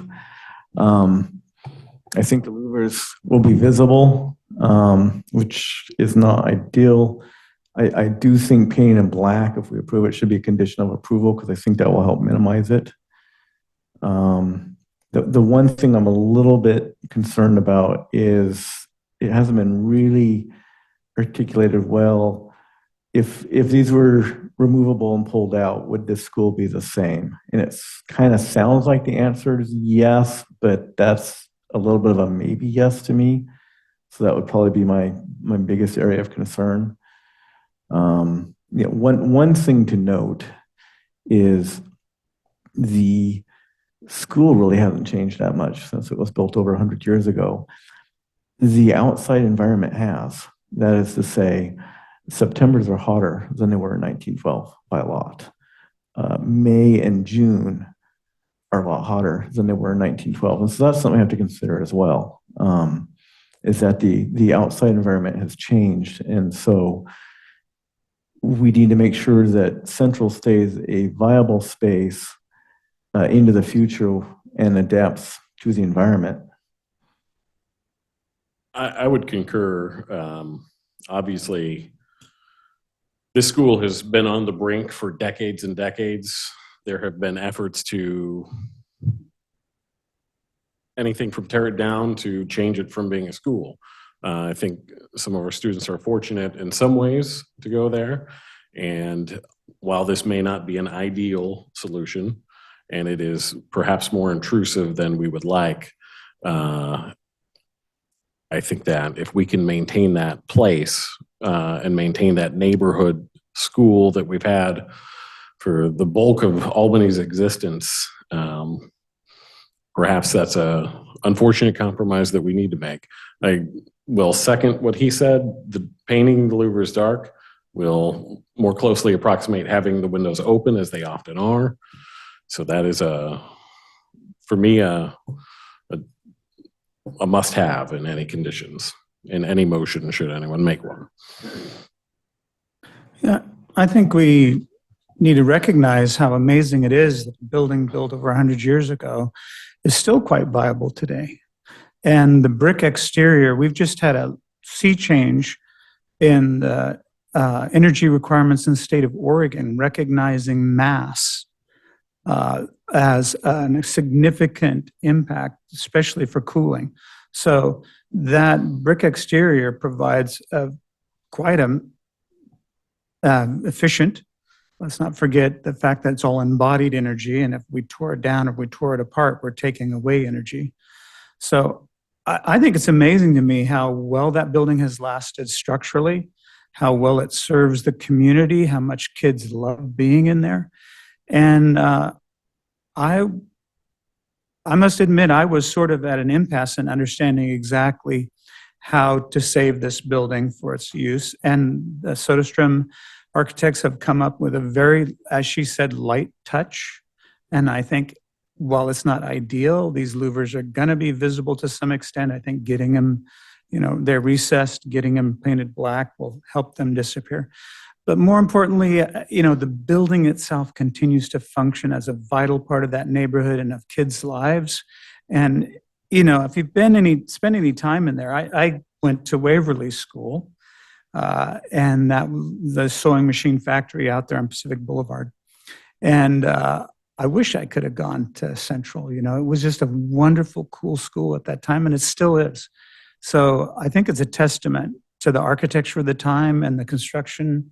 And I'm really proud to live in a town where someone like Dick Olson has led the fight for so many years, and that we have this committee up here in the historic districts. So I think it was a good solution. Would anyone else like to speak? I'll make a motion. I just want to bring attention to the picture with the louvers and the fan, the box fan sitting next to it. And it just if we don't do something like this, we're going to have the box fan sitting in the windows. And how does that look? Yeah, I just want to agree. I think this is a very, very good solution. I think it meets the standards. I think the staff analysis was right on in doing that analysis. And I'm really happy that the proposal is to continue to use the building as a school and to solve this issue instead of telling us that we need to demolish it or do something more radical. So I'm very much in support of the project. I would like to say that I have regrets that it has to go in this direction, but I fear that it does. I just hope that we can convey to the school board that they need to plan for a more permanent solution. This looks like a stopgap, and that's what it is. And it's partly, in great part, I think, because it ignores the idea of cooling things as well as heating them and putting in air. But it does seem to be a reasonably unobtrusive way of improving things in a fairly dramatic way.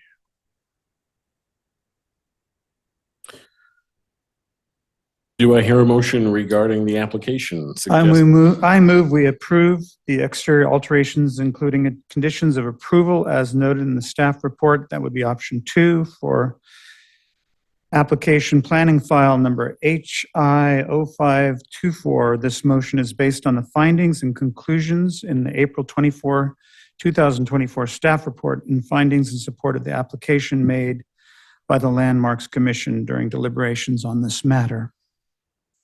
Before we get any further, did you want to add conditions? Yeah, I'd like to add the condition that the louvers be painted a dark color, black, that they would more disappear into the side of the building. Did we also want to And the add a staff- condition for final inspection by staff Yeah. for Yes. occupancy? And that as well. And I heard the applicant agree that they would be willing to bring back the details for mounting the louvers with some dimensions and, So she referred to sort of a detail there. I don't know that I'm going to include that in oh, my. you don't want to? Okay. Yeah, I think that Okay. that's, Soderstrom is a good architect. They've got a lot of great work, and I'm confident that they will come up with So just the condition to paint them dark yeah, and for the inspection. and come up with the appropriate attachments, and I think they'll do so. Do I hear a second?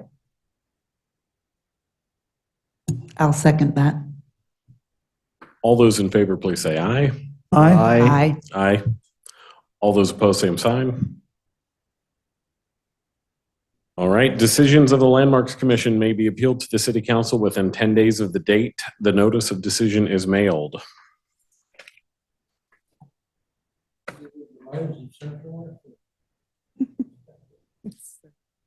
Moving right on, again, I'm going to repeat myself quite a bit here. I apologize. Next on tonight's agenda is a quasi-judicial public hearing regarding planning files HI-01-24 and SP-04-24, an application for exterior alterations and new construction and a site plan review at 133 Fifth Avenue Southeast. Have all commissioners received a copy of the agenda packet materials, and are you all familiar with them? Yes. I hate to say this, but can we take a bathroom break? Oh, absolutely. Yes. We'll take a 10-minute recess, 5-minute recess. Do I hear 6? We will be back at 8:06, please.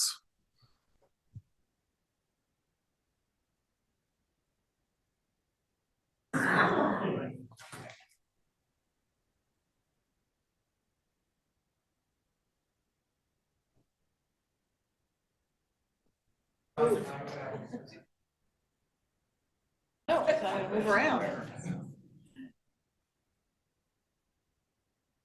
13 names.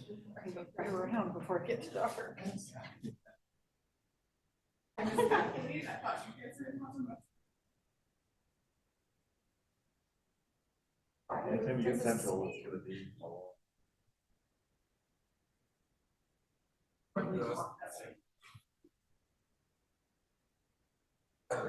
made a calculation.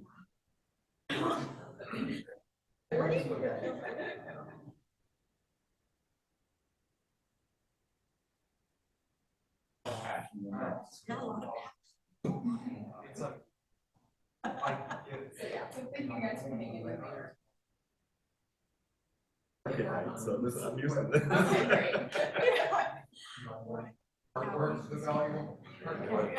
Yes. It'll work for you at the end of it, though. Glad you did it.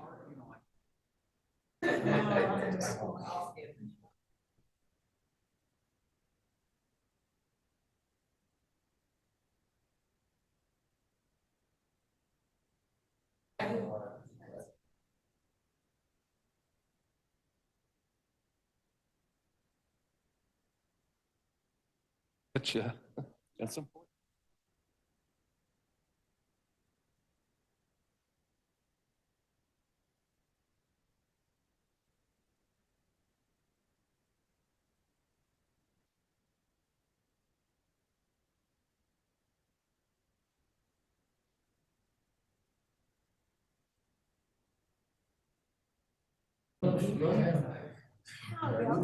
Just you're the star. But you never, we had to Photoshop you a little bit, but you like your shirt. So, you got like a nail gun and the thing. There you go.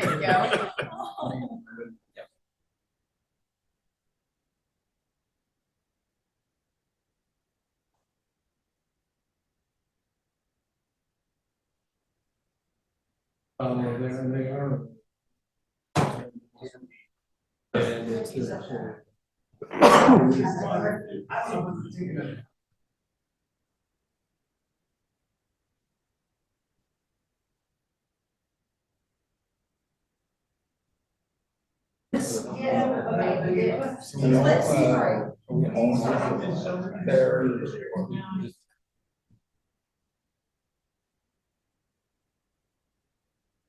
Nice job.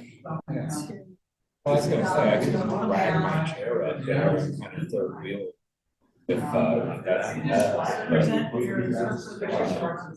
think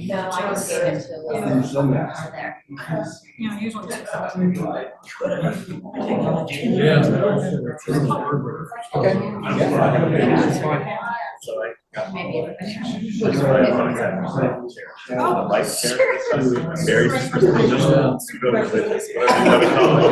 It's a delightful combination. I like to go, but it's a very. That's, yeah.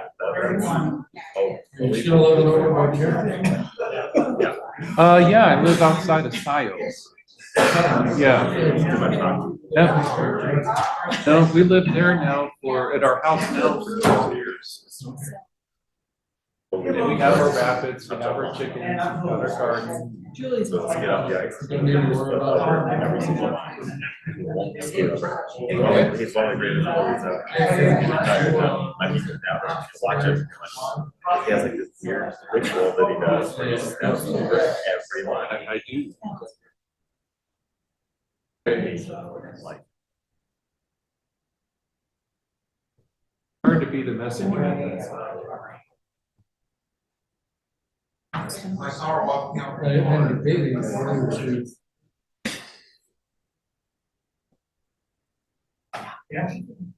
In favor of North Albany being. What was I right about?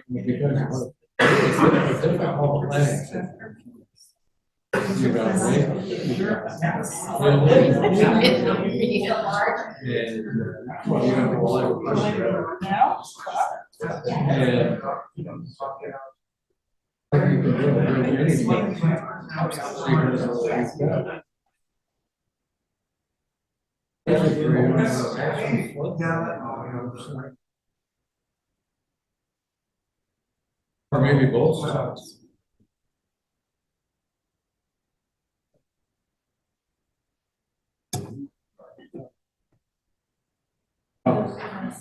all right, welcome back, everybody. We will reconvene at 8:07, and I'm going to start over again because you haven't heard these things enough. Next on tonight's agenda is a quasi-judicial public hearing regarding planning files HI-01-24 and SP-04-24, an application for exterior alterations and new construction and a site plan review at 133 Fifth Avenue Southeast. Have all commissioners received a copy of the agenda packet materials, and are you all familiar with them? Yes. Yes. I call to order this quasi-judicial public hearing at 8:07 p.m. If you wish to testify, there were 3 options available, which were described on the commission agenda. Do any members wish to declare a conflict of interest? Do any members wish to report any ex parte contact? So I want to do full disclosure here. I did take photos of this building for the Main Street grant. I was not compensated for that. I have not discussed this file with them, this application with them, and my decision tonight is based solely on the Albany Development Code and the facts presented. I would like to echo what Cameron said. I actually wrote a letter for their Main Street grant, or the whatever grant it was, and know the building fairly well and have had discussions with the owner, but I am not being paid on this project, have not been paid on this project, and I will make my decision based upon the applicable laws and codes. But if you'd like to pay them.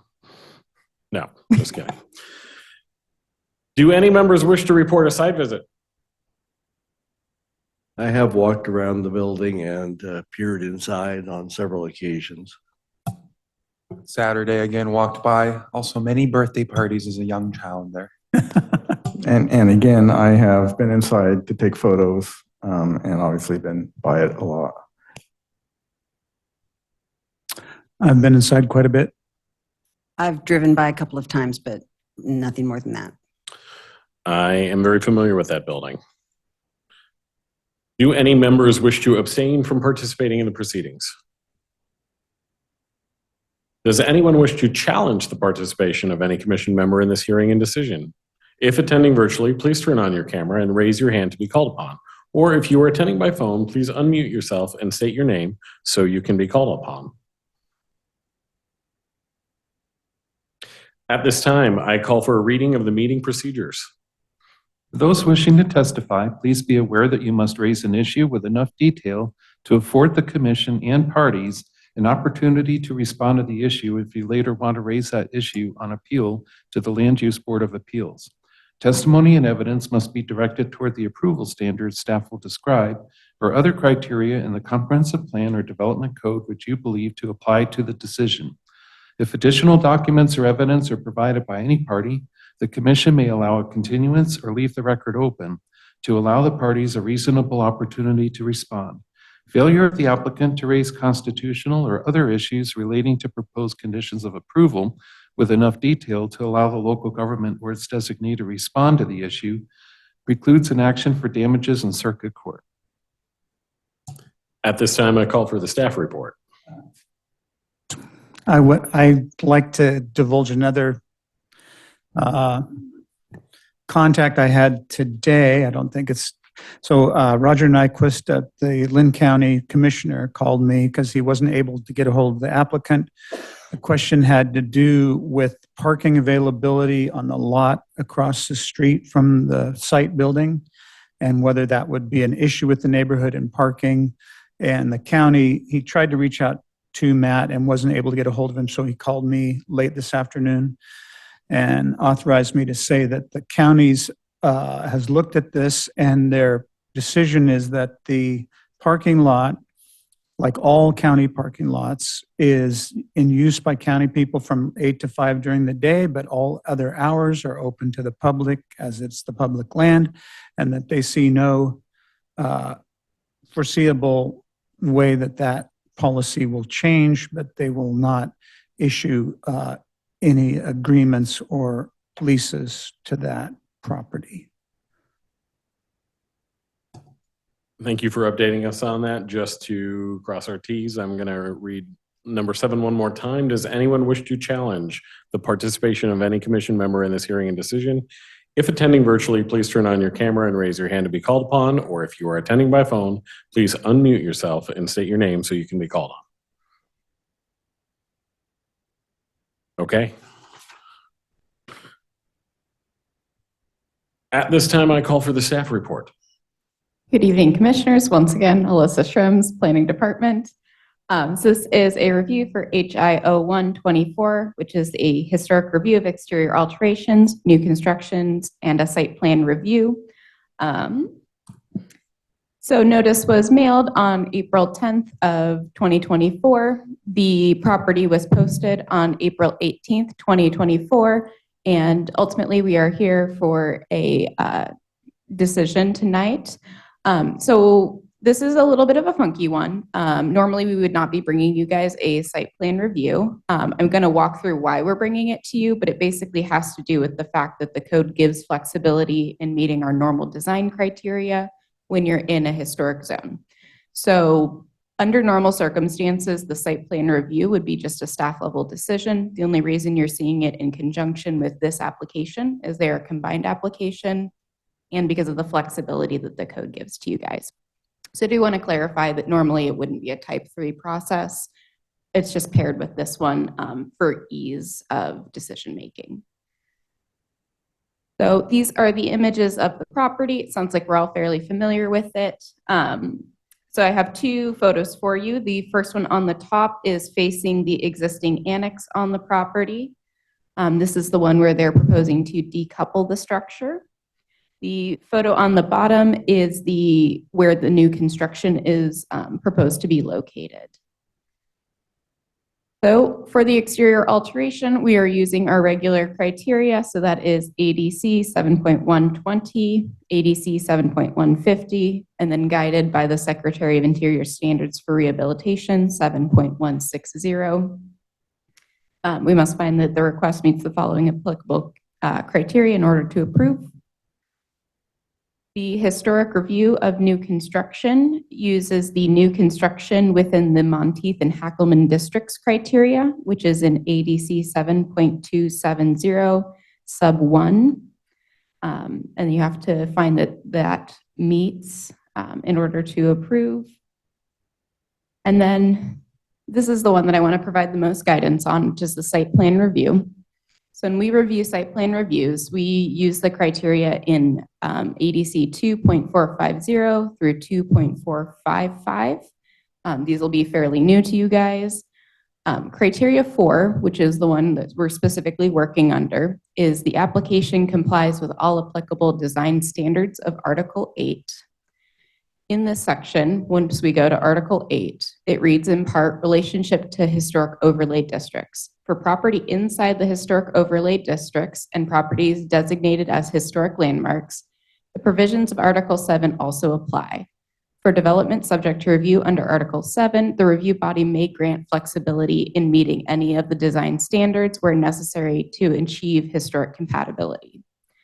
So that then leads us to ADC 3.345, sorry, that's 8.345, sub 3, which is our ground floor window requirements.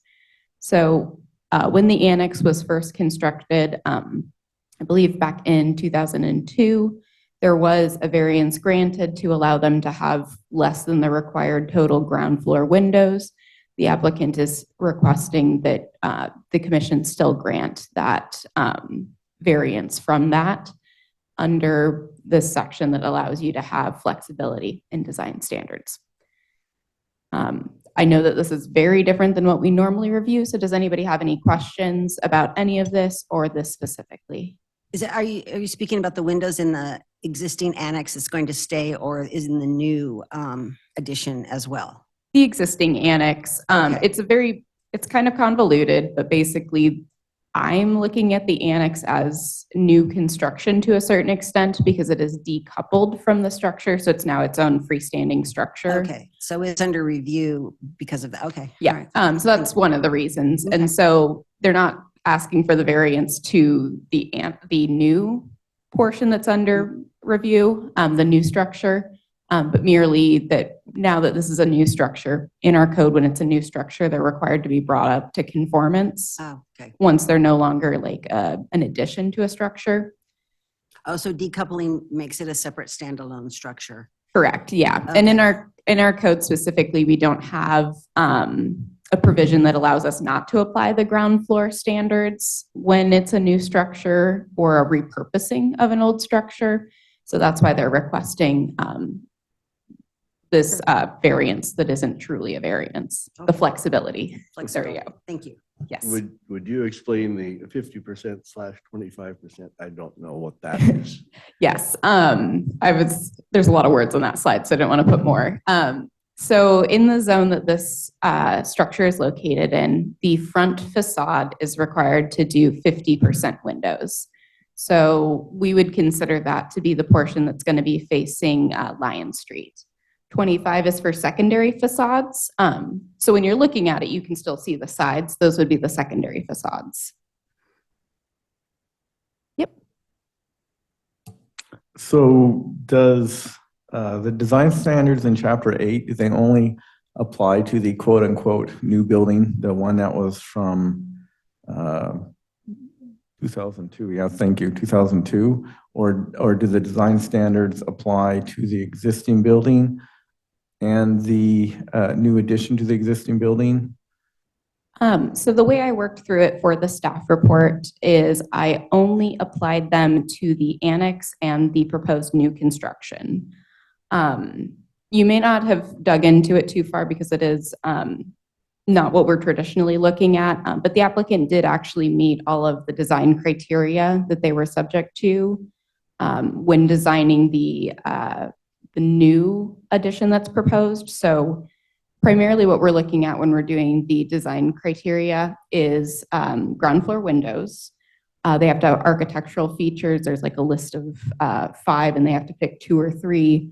And then I believe there's maybe one other thing, and they also met that. It had to do with architectural features again. I think it was pedestrian amenities.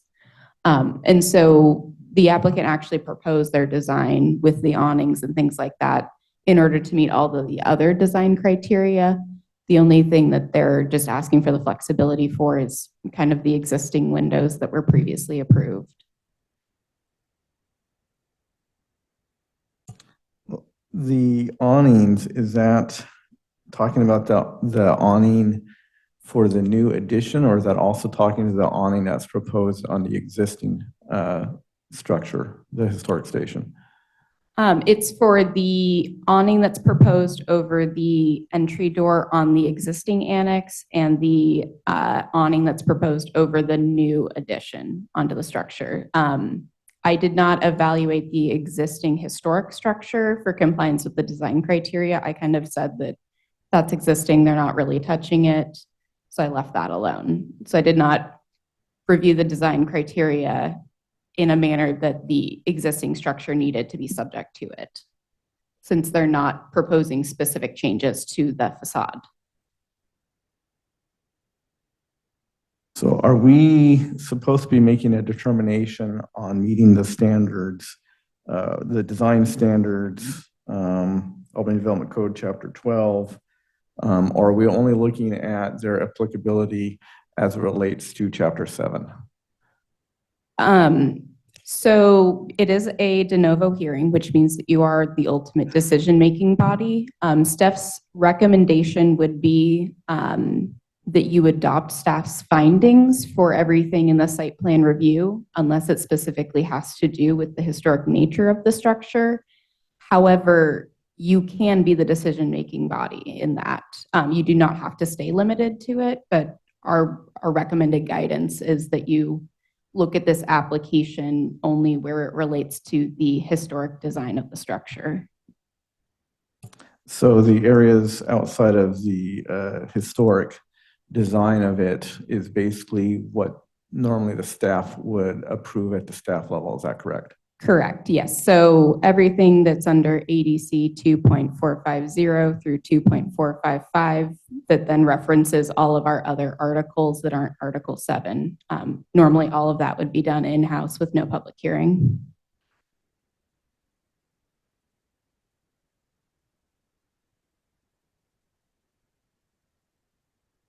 Are we otherwise good with questions on that? I've got one more. See if I can find my notes here. It talks about, in the demolition section, demolishing a small shed on the east side of the property.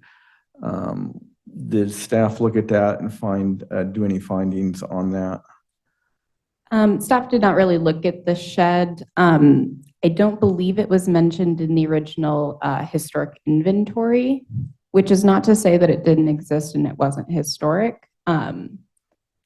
But I did not get the impression that it was historic. I mean, I honestly doesn't jump out to me. So no, I did not review for demolition. Okay, we will now take testimony from the applicant. Would the applicant? Are you done with your staff report? Oh, sorry. Oh, yes, I'm finished with the staff report. Well, I guess I should say staff recommends option 2, approve the request with conditions of approval.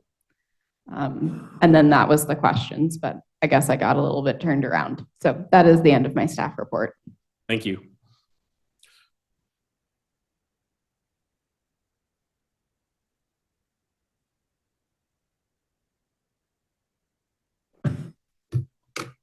Please state your name and address and make any comments you may have for the commission. My name is Matt Bennett, and I work at 442 First Avenue West. And I just wanted to thank you for hearing us out. And was it 2 years ago, we got the property, and our big thing was we want to do right by the building.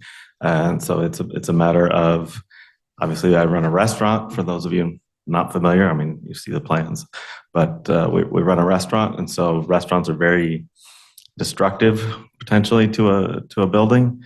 And in order to minimize that destruction to this great one, we wanted to first of all do the demolition, see exactly what we had, strip it down to 1912 because it was built in 1912. It's a great old building, and we wanted to see it and then figure out best way to treat it and not screw it up. And so this is kind of what we came up with. And so with that. Okay. My name is Lori Stevens. My firm is Broadleaf Architecture. My address is 412 Northwest 9th Street in Corvallis, Oregon. And so we looked at a lot of different options on how to use this for Sybaris. And many options.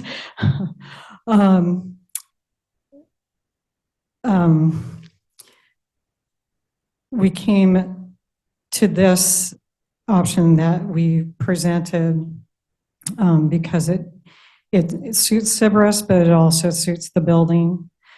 We did not want to change a bunch of the interior of the building because it's really spectacular. And some of the other options that we looked at for placing where the kitchen was and offices and things like that would have required us to alter a certain portion of some of the building. Really didn't want to do that, or it created a problem with flow of the work staff and just a lot of inefficiencies. So we decided to put the building addition on the east end. So when you're driving into town, you're not really exposed to that, but you're exposed to the historic existing building. And the addition that was done in 2002, it's not the best addition, I would say, but the connector piece is just a glass box. And we decided to take that off because underneath it is still intact, the intact building, and we can restore that to what it was. So that's a lot of the reason why we decoupled the building. So it will now be two separate buildings, and I have labeled those A and B. And building B, which is the existing historic train depot and the addition, had to be interiorly divided by a fire partition. So I just want to address some of what was in the Friends of Albany letter here. So because I think when I wrote some things out, it might have been a little confusing. So they are asking about square footages of the building, and I put down the fire partition portion, which is the addition plus the eastern end of the train depot. So that is equal to 4,365 square feet, but that is part of the train depot, is included in that. And that would be separated out by a 2-hour firewall from the rest of the building, and that is for code compliance. So the actual square footage of the addition is 3,645 square feet, but the actual existing train depot is 3,278 square feet. So the square footages, if you were comparing those, are pretty equal. Let's see. So we didn't want the addition to overpower the depot itself. We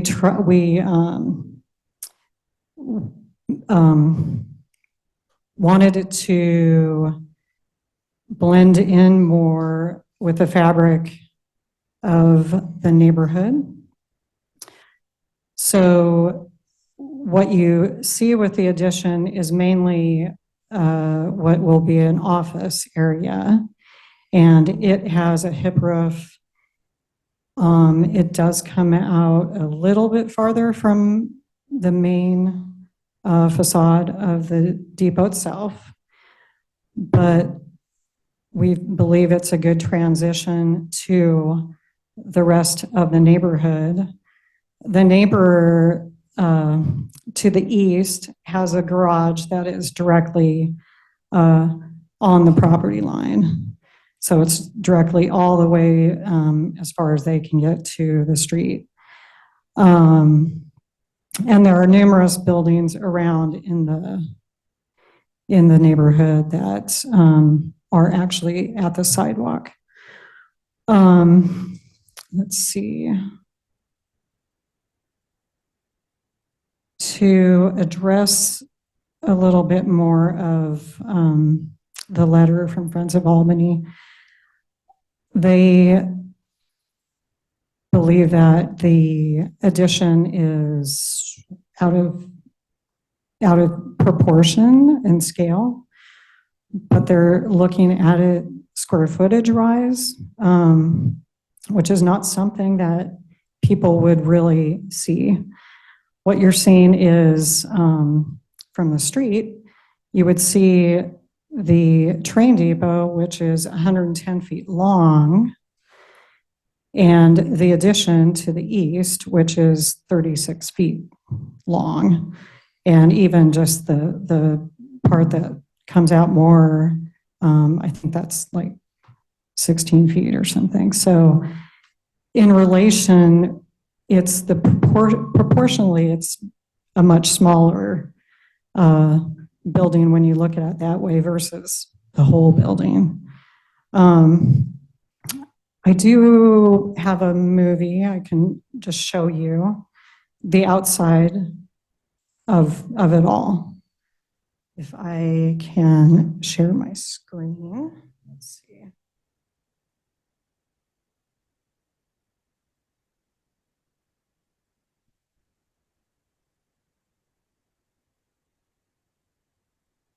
Okay, there it is.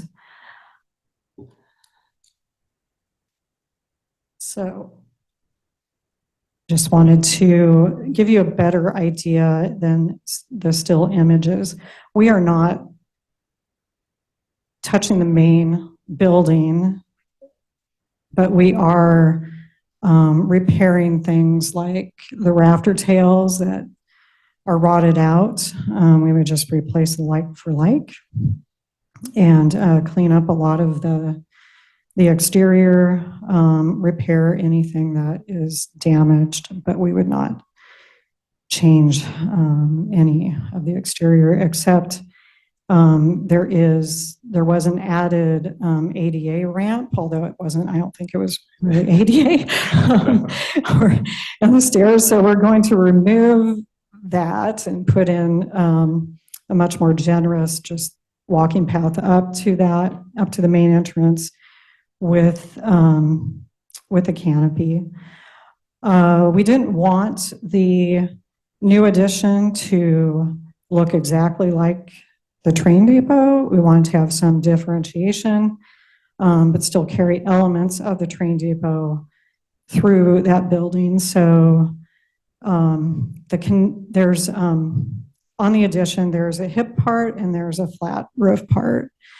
The flat roof part is meant to not stand out, but it does have some dentals along the roof line that will hope to carry the rafter tails that you see on the main train depot.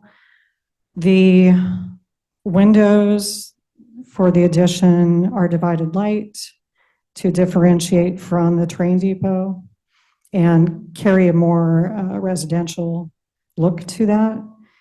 We are doing a base that is smaller in scale to the train depot. And we do have a canopy there that is just an ironwork canopy for the entry. I will play this to some degree here. I'll just move around it this way. So you can see how we are going to take off the connector piece here, and restore this end of everything. It appears that to some degree it is reversible. And this, where this window is located, was the walkway that they made through there. So we will try and repair all that. Because this 2002 addition is considered a new building, we did have to add elements to that building. So there's planters, a canopy, and some lighting for the amenities. Coming around to the back. This is the alley side, so we didn't, we just wanted that to be pretty plain. This is where deliveries will happen, the kitchen.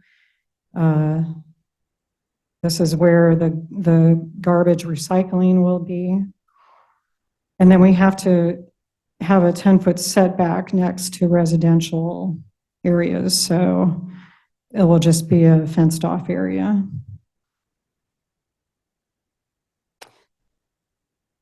And that is the major look for how that would look on the street. Let me think. There's anything else? Yeah, go ahead. While you're thinking, one of the things that I think is just super cool is that west end of the building by the decoupling. I've never seen. There are lots of photographs of the exterior shots of the train station, but what she's brought back there is what it would have looked like in 1912, other than having the building that was approved in 2001 or 2, whatever it was. Currently, it's covered with aluminum and glass, and the window that you're seeing there is currently the door.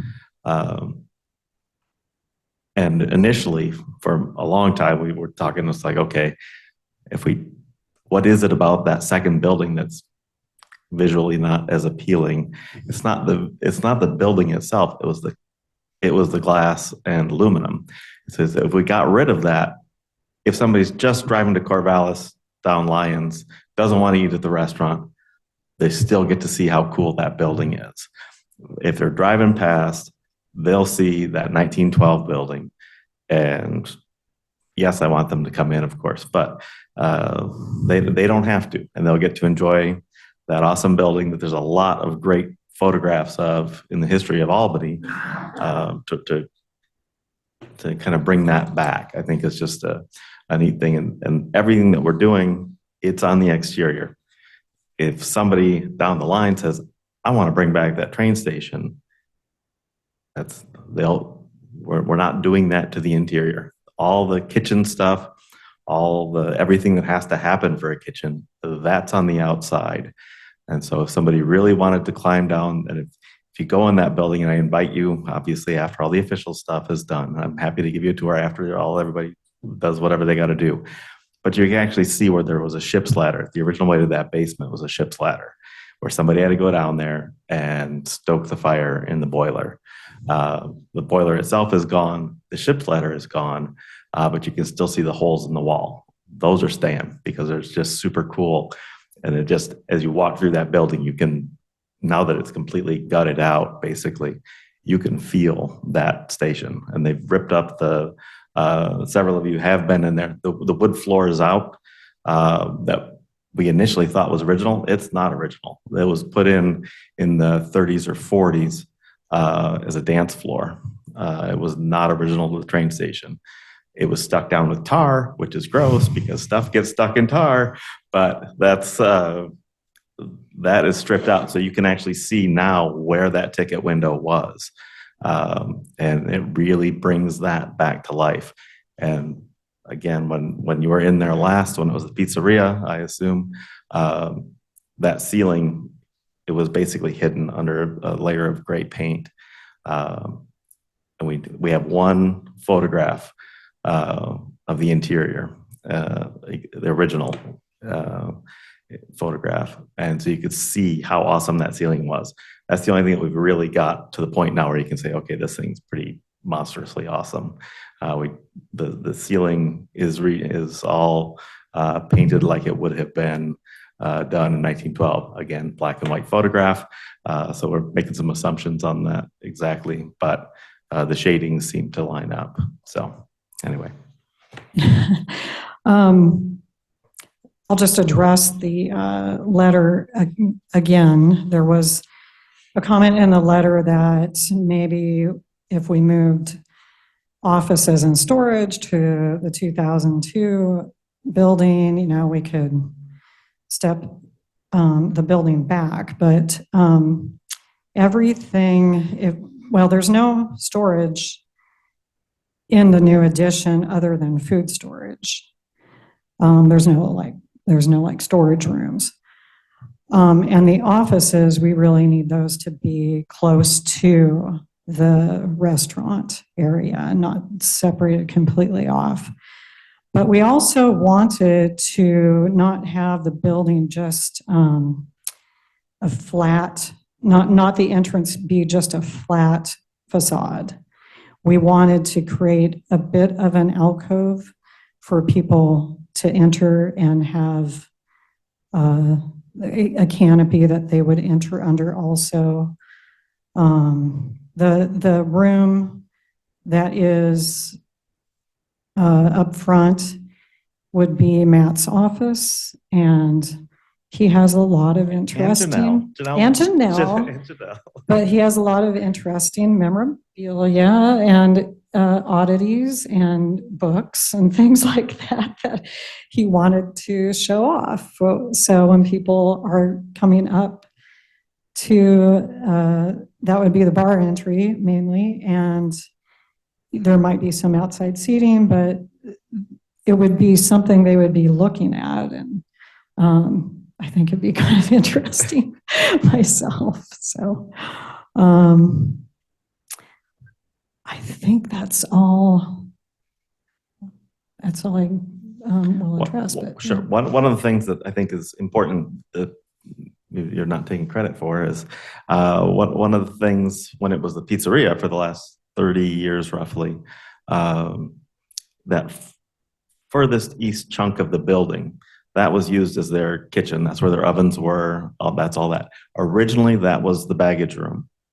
And that's where, you know, it's exactly that. You put all your luggage and all that stuff. And so all the shipping would have gone through that room. The public hasn't seen that. And you haven't been able to see that. And on that completely west end of the building, that little room that you've got those 3 windows there that you can see, when it was the pizzeria, that was the video poker room. Some of you may have walked past, I don't know. But originally that was the ladies' lounge. And so we want that to be the private dining room in what was the ladies' lounge. That complete east end of that building where the baggage room was, that's what we'll use to be our bar. So the public has not seen this as the train depot. in almost 100 years, because it really wasn't the train depot that long. It was about 30, what year was it, Bill? About 30, right? Yeah, and that was, and then it was a veterans hall kind of thing for many, many years. And then it was a church for a little bit, and then it was pizzeria / church, and then it was just strictly pizzeria. But the public's not really seen that interior, and we really want the interior to be shown off as well as the exterior without screwing them up. And that's what we're really trying to kind of minimize. Yeah. Yeah. So that's all we have to say for now. Sorry. Do any commissioners have questions for the applicants? Yeah, I'll start. So I want to commend you on the east facade where you've peeled away that sort of, I don't know, aquarium glass piece and exposed that part of the facade. Could you highlight where, so while you're peeling back some of that existing addition and exposing some of our exterior that we haven't seen, on the opposite side, the opposite is happening. Another addition is now covering up some of the historic building that before we could see and now we can't. And that is that baggage area. And there's some really cool sort of sliding big doors. Can you go over for us what that, so when I enter this new entrance, that exterior facade is going to be visible on the, could you go over that? Oh, yes.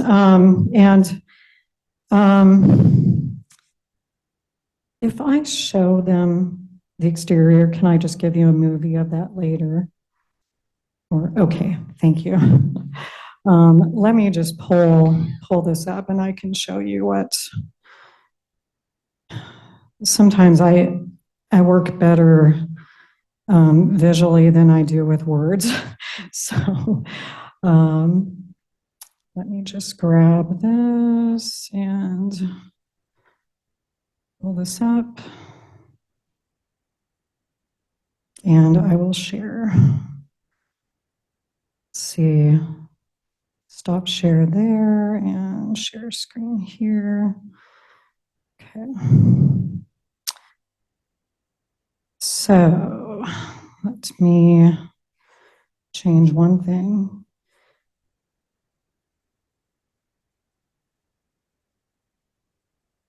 Okay. I'm starting in the ladies' lounge here, but I will move on to the other end of the building. So this is the area that we would be talking about, the bar area.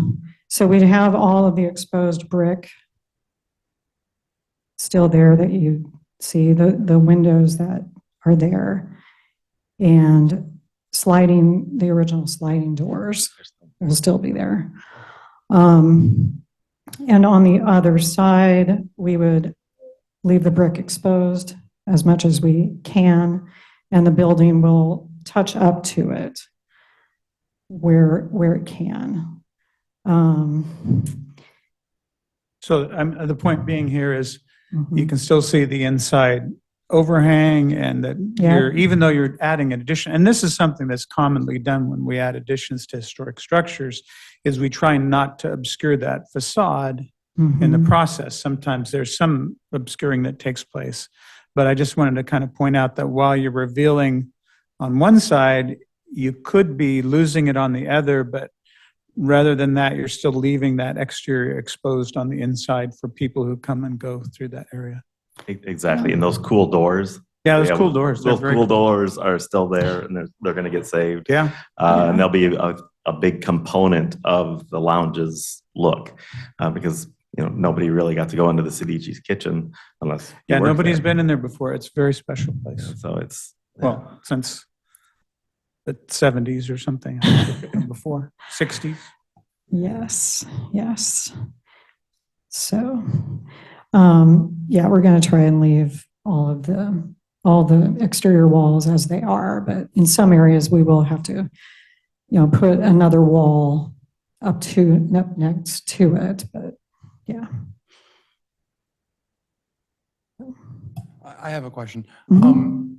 Something that sticks out in my mind when we talk about OER stations is the circle with the OER letters in it. Mm, You know, and you yeah. can, this is something that kind of ties all, like I was saying, OER stations together. So the station out on Purtle Drive, for example, which is just like an artifact at this point, the circles are on, you can see them on the top. And the images I see of the building, you know, the circle's still there and you have the OER letters. I think that they're still there. Yeah. Yeah. And what's Oh, the yeah. plan? So there's And a will be. plan to retain that? Oh, And- yeah. Okay, great. Yeah. Yeah. We don't want to get rid. That's the coolest thing. Yeah. It's like, are you going to get rid of the windows? No, the windows are awesome. And the roof is Oh, the awesome. roof. Yeah. Roof's The amazing. roof is cool. Yeah. Very cool. So besides the baggage doors on the east end that will be retained, there was also a set of baggage doors on the northeast end facing the alley. Are those being retained on the inside as well? Those will be, is my understanding. Yes. Yes. Yeah, they will always be open though. Yeah, right. That's where the servers would That'll be that's where the kitchen will join in Yeah. to the restaurant. Because again, it's got to be a restaurant. So. Yeah. So the name here awning you're showing, that is glass and metal, is that correct? Oh, the awning there? Yeah. Yeah, that would be, yeah, a metal awning with a glass top. The glass Yes. top. Mhm. Okay. On page 134 of tonight's packet, and some other locations as well, it showed a completely different design. And I found that a little bit confusing. So I just want to clarify which designs we're Oh. talking about. Well, Because that one shows parking on the station platform, and it also shows the addition on the east side being about flush with the south wall. And I Yeah. just wanted to make sure, because there were several designs shown here, and that was a little confusing as far as what we're looking at. Yeah, so we originally submitted a design, but I think myself and everyone overlooked that we needed to be 10 feet off the property line. So we had to change the design. So the one you're seeing tonight is the design. And that does not have parking on top of the station platform, Correct. correct? That was Mr. Irish helped us on that one. That one's really expensive, it turns out. Yeah, and it wouldn't get you hardly any parking. No. Yeah. Okay, and then removing the driveway, as you will, back to the alley where the addition is, you'll be putting the curb back in, is that correct? So there is a driveway that connects Fifth to the alleyway, and I think you talked about putting a curve back in where the driveway is on Fifth. Cameron, maybe I can answer this. Are you talking about the public sidewalk? Yeah. Yeah. Public Works has requested as a condition of approval that they have to put the sidewalk curb back. Curb back, okay. Will that touch or damage the brick and tracks that are now starting to become exposed of the actual Oregon Electric railway line? I believe those are in the street. Yeah, they're in the Not- street. Yeah, now, they just want us to get rid of the curb cut, correct? And just. Correct. Yeah. The intent behind the condition is that it basically doesn't look like a driveway anymore. You can't drive it. Right, yeah, I get that part. I just want to make sure that the bricks and the tracks are not damaged in that process, that are embedded into Fifth Avenue. Yeah, I don't believe this would even touch that. And I think they'll remain exposed unless the city decides to do something. Yeah. Yeah. No, those are really cool. We're watching you. You're watching me. I was going to say you could potentially put that in as a condition of approval. I'm not specifically familiar with what you're talking about, but if there's a way to construct the curb that would be filled back in without damaging that area that you're concerned about, you could potentially propose it as a condition. Yeah, so if you look at the photos of the track arrangement, I don't know if I can pull it up here, but in front of the station, you had the main line going down the middle of Fifth Avenue. And you can kind of see it on page 86. And then you had another spur for stopping in front of the depot on Fifth Avenue. And due to deterioration in Fifth Avenue, you can start to see that track work and the bricks with the track work is starting to show up. So all they did is pave over it. It's still there in the street. And it's, as the pavement's becoming undone, instead of becoming a pothole, it's actually exposing the original tracks and the bricks of the Oregon Electric Railway in Fifth Avenue. And I just want to make sure that trackscape is preserved. Okay, yeah, if it's going to be in the public right of way, that isn't something they would be touching. Okay. Yep. I have a question about the awning canopy at the primary entrance. For me, it sort of takes away from the balance of the facade of the building. And in this rendering, it doesn't look particularly congruent. Can you maybe talk me through that choice? Yes, maybe, well, Matt. So for us, we have a lot of older guests, and Oregon weather being Oregon weather. One of the things that we enjoy in our current location is after you leave the restaurant, you're still technically inside. You're underneath that awning that's part of the building where we currently are. And we have a lot of older guests in not great weather. When somebody else is going to get the car, they'll wait outside. And that we thought would be a nice amenity. It's absolutely not original to the building. You're exactly right. We wanted to follow the curve of that doorway, the arch of the doorway. By following that, to kind of carry that out, give some of our guests that need to be out in the weather when we have that, just that little bit of shelter. Or on the east end, same thing, kind of with the lounge. And so that's kind of the why of it. Also, one of the big tricks with that particular building, you've got 4 entryways in the original building. You could go into the train station when it was the train station. You had 4 main doors. It didn't matter which one you went into. It kind of does matter for a restaurant because you're going to have tables and chairs up pretty close to the on the north side of the building. You'll have tables and chairs there. On the south side of the building, people, when you approach the building for any restaurant, you want to know, where do I go in? Where's the bathroom? And that's kind of, you want those questions answered fairly quickly with any restaurant. And so that was kind of giving that clue, but also giving a little bit of shelter, but also a nod to that arch, to maintain that and pay respect to that, because it's a great feature of the building. So understandable. Thank you. Thank you. Yeah, and it would be, like a canvas type, reversible, like what you'd see at, probably some higher end restaurants out front. So, a boy can dream. A boy can dream, yes. Any other questions for the applicants? Yeah, I have a couple more.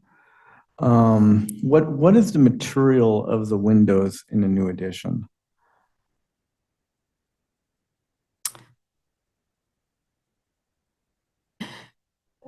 Glass. Oh, yeah. The window frame. Windows division. Come up and talk. You okay? Yeah. Okay. Okay.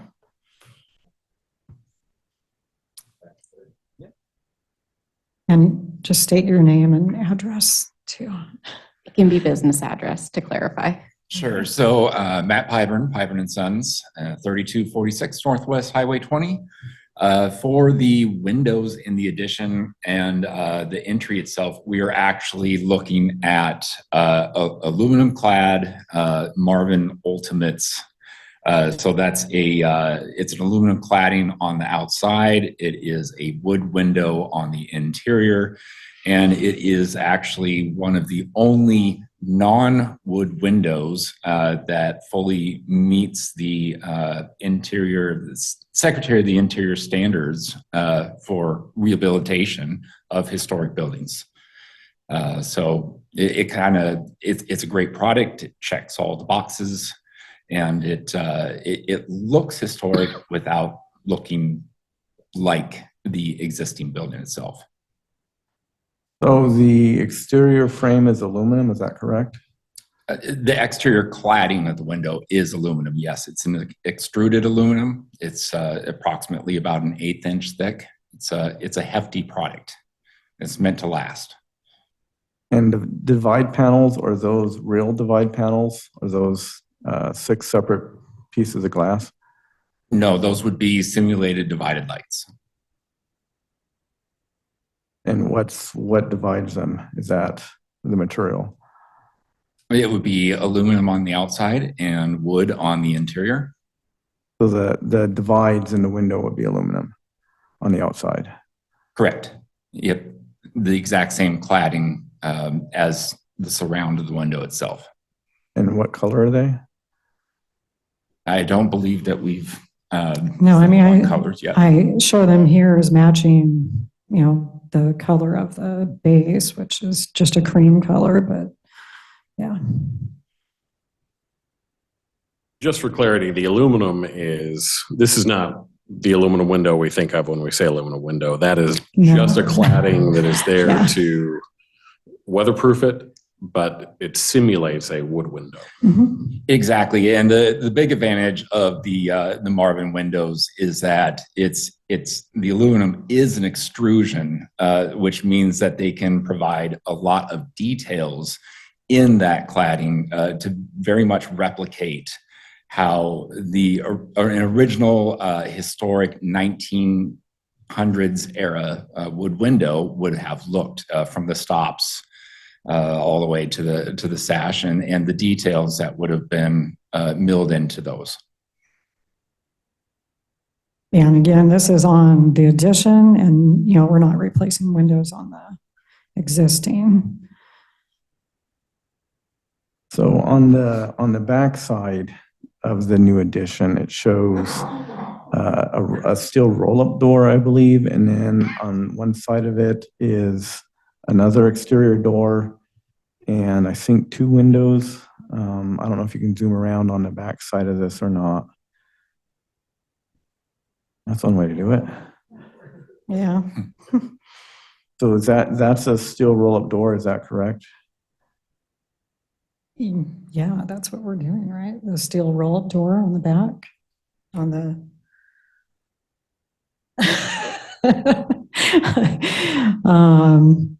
Yeah, I believe we are doing that.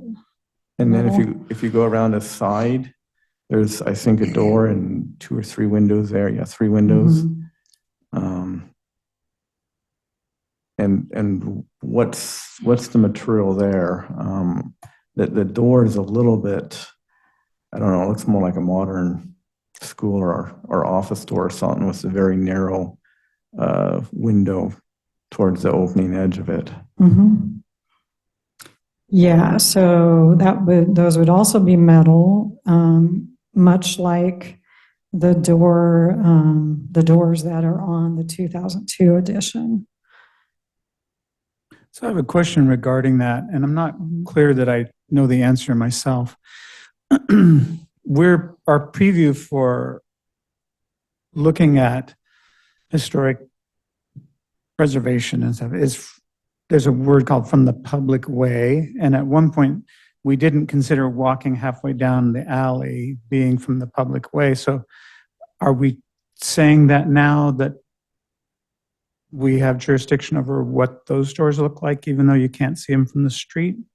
Well, my understanding is that you could see this from the street because it projects all the way back to the alley. Yeah, well, she's showing it right now. Mm-hmm. Yeah, you have to go. There you go. Yeah. Right there. So, I mean, that's always been sort of a gray area for me. It's like, well, I can stand on two, on one bucket and lean over and see down the alley, or, I've never really had a firm answer on exactly what that meant, because everything is always visible from somewhere. I mean, you've flown a drone around and taken pictures of things, and you can see it from anywhere. Yeah, and I generally consider something that's fairly easily viewable from a public street or sidewalk. Would the average person see this as a whizzing north on line? Probably not, as you're walking by on a sidewalk. Certainly that one exit door, you could definitely see from the sidewalk quite easily.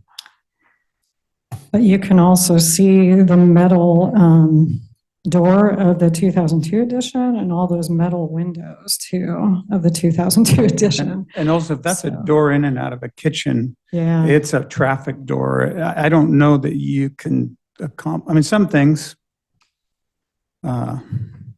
Anyway.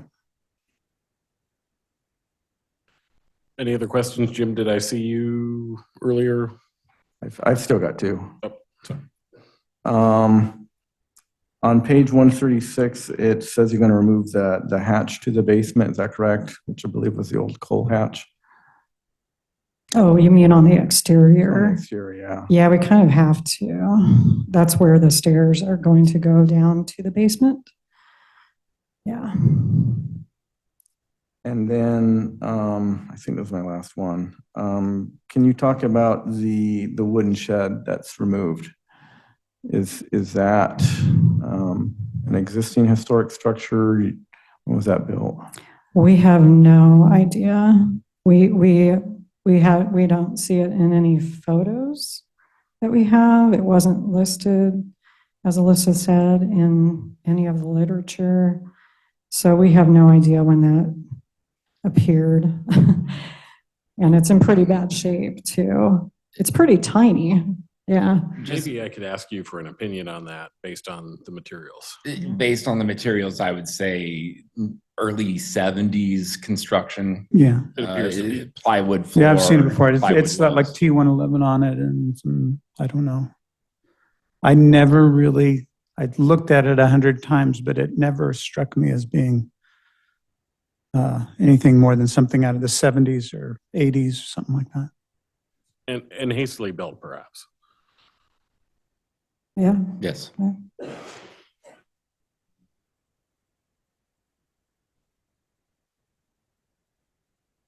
Okay, if there's no, I guess I don't see anyone who's going to be speaking against this in the audience, so I'll go ahead. Oh, No? we have people online. Oh. Right, well, I'll save my comments for later. Did you have questions? No. Okay. All right. Thank you to the applicants. We will now be taking public testimony. I will now call upon those who registered to speak during this meeting. So I have the first two names, it says not speaking. So I will give you a chance to change your mind. And I will move to the third name, Rebecca Bond.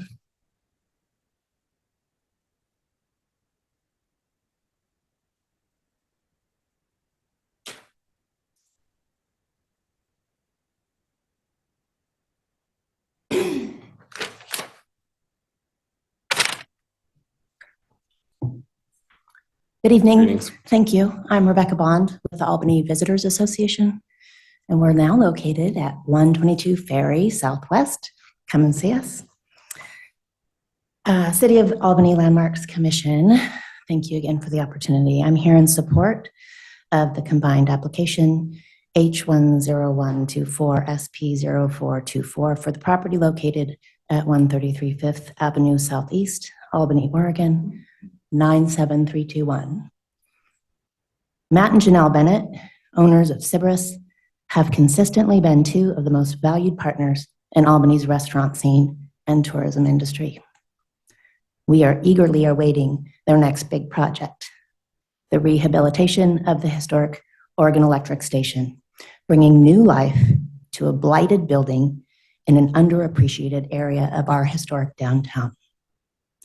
The establishment of their well-known restaurant into the gateway to Albany's historic districts will spark renewed interest and open opportunities for others to follow. Their consistent commitment to our community leaves no doubt in our minds that this will be a successful endeavor and continue to draw people from near and far. Albany would not be the same without Sybaris. Their commitment goes beyond just running a restaurant, as exhibited by their willingness to give back through countless fundraisers, donations, and promotions over the last 20 years. They're not only a partner drawing in tourists, but they shine as a bright light of true service above self and dedication to historic preservation. They are a beacon for others to consider investing in our historic Albany. Nationally known and loved, the value of their presence in Albany cannot be overstated. Oregon's Main Street recognized the value of Sybaris's contribution when they awarded a $200,000 grant to this project. Their dedication to the restoration of the Oregon Electric Station, original features including the roof, interior tiles, and ceilings goes above and beyond the requirements of the Secretary of the Interior standards. The thoughtful integration of a fully operational kitchen is vital to the success of their business and the continued functionality of this building. Decoupling of the existing addition will improve the integrity of the original building. Albany is known as the hub of the Willamette Valley, and our leisure tourism market began with an interest in our historic properties, which resulted in 4 districts being put on the National Register of Historic Places. These resources, along with events and activities surrounding authentic Albany, bring people from all over to dine, shop, play, and stay here.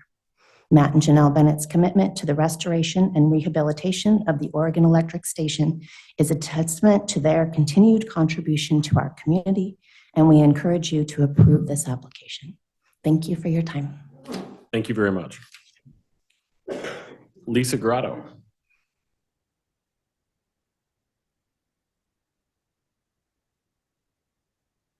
Lisa Grotto, Albany Downtown Association, 126 Ferry Street Southwest, next to the new Visitors Association.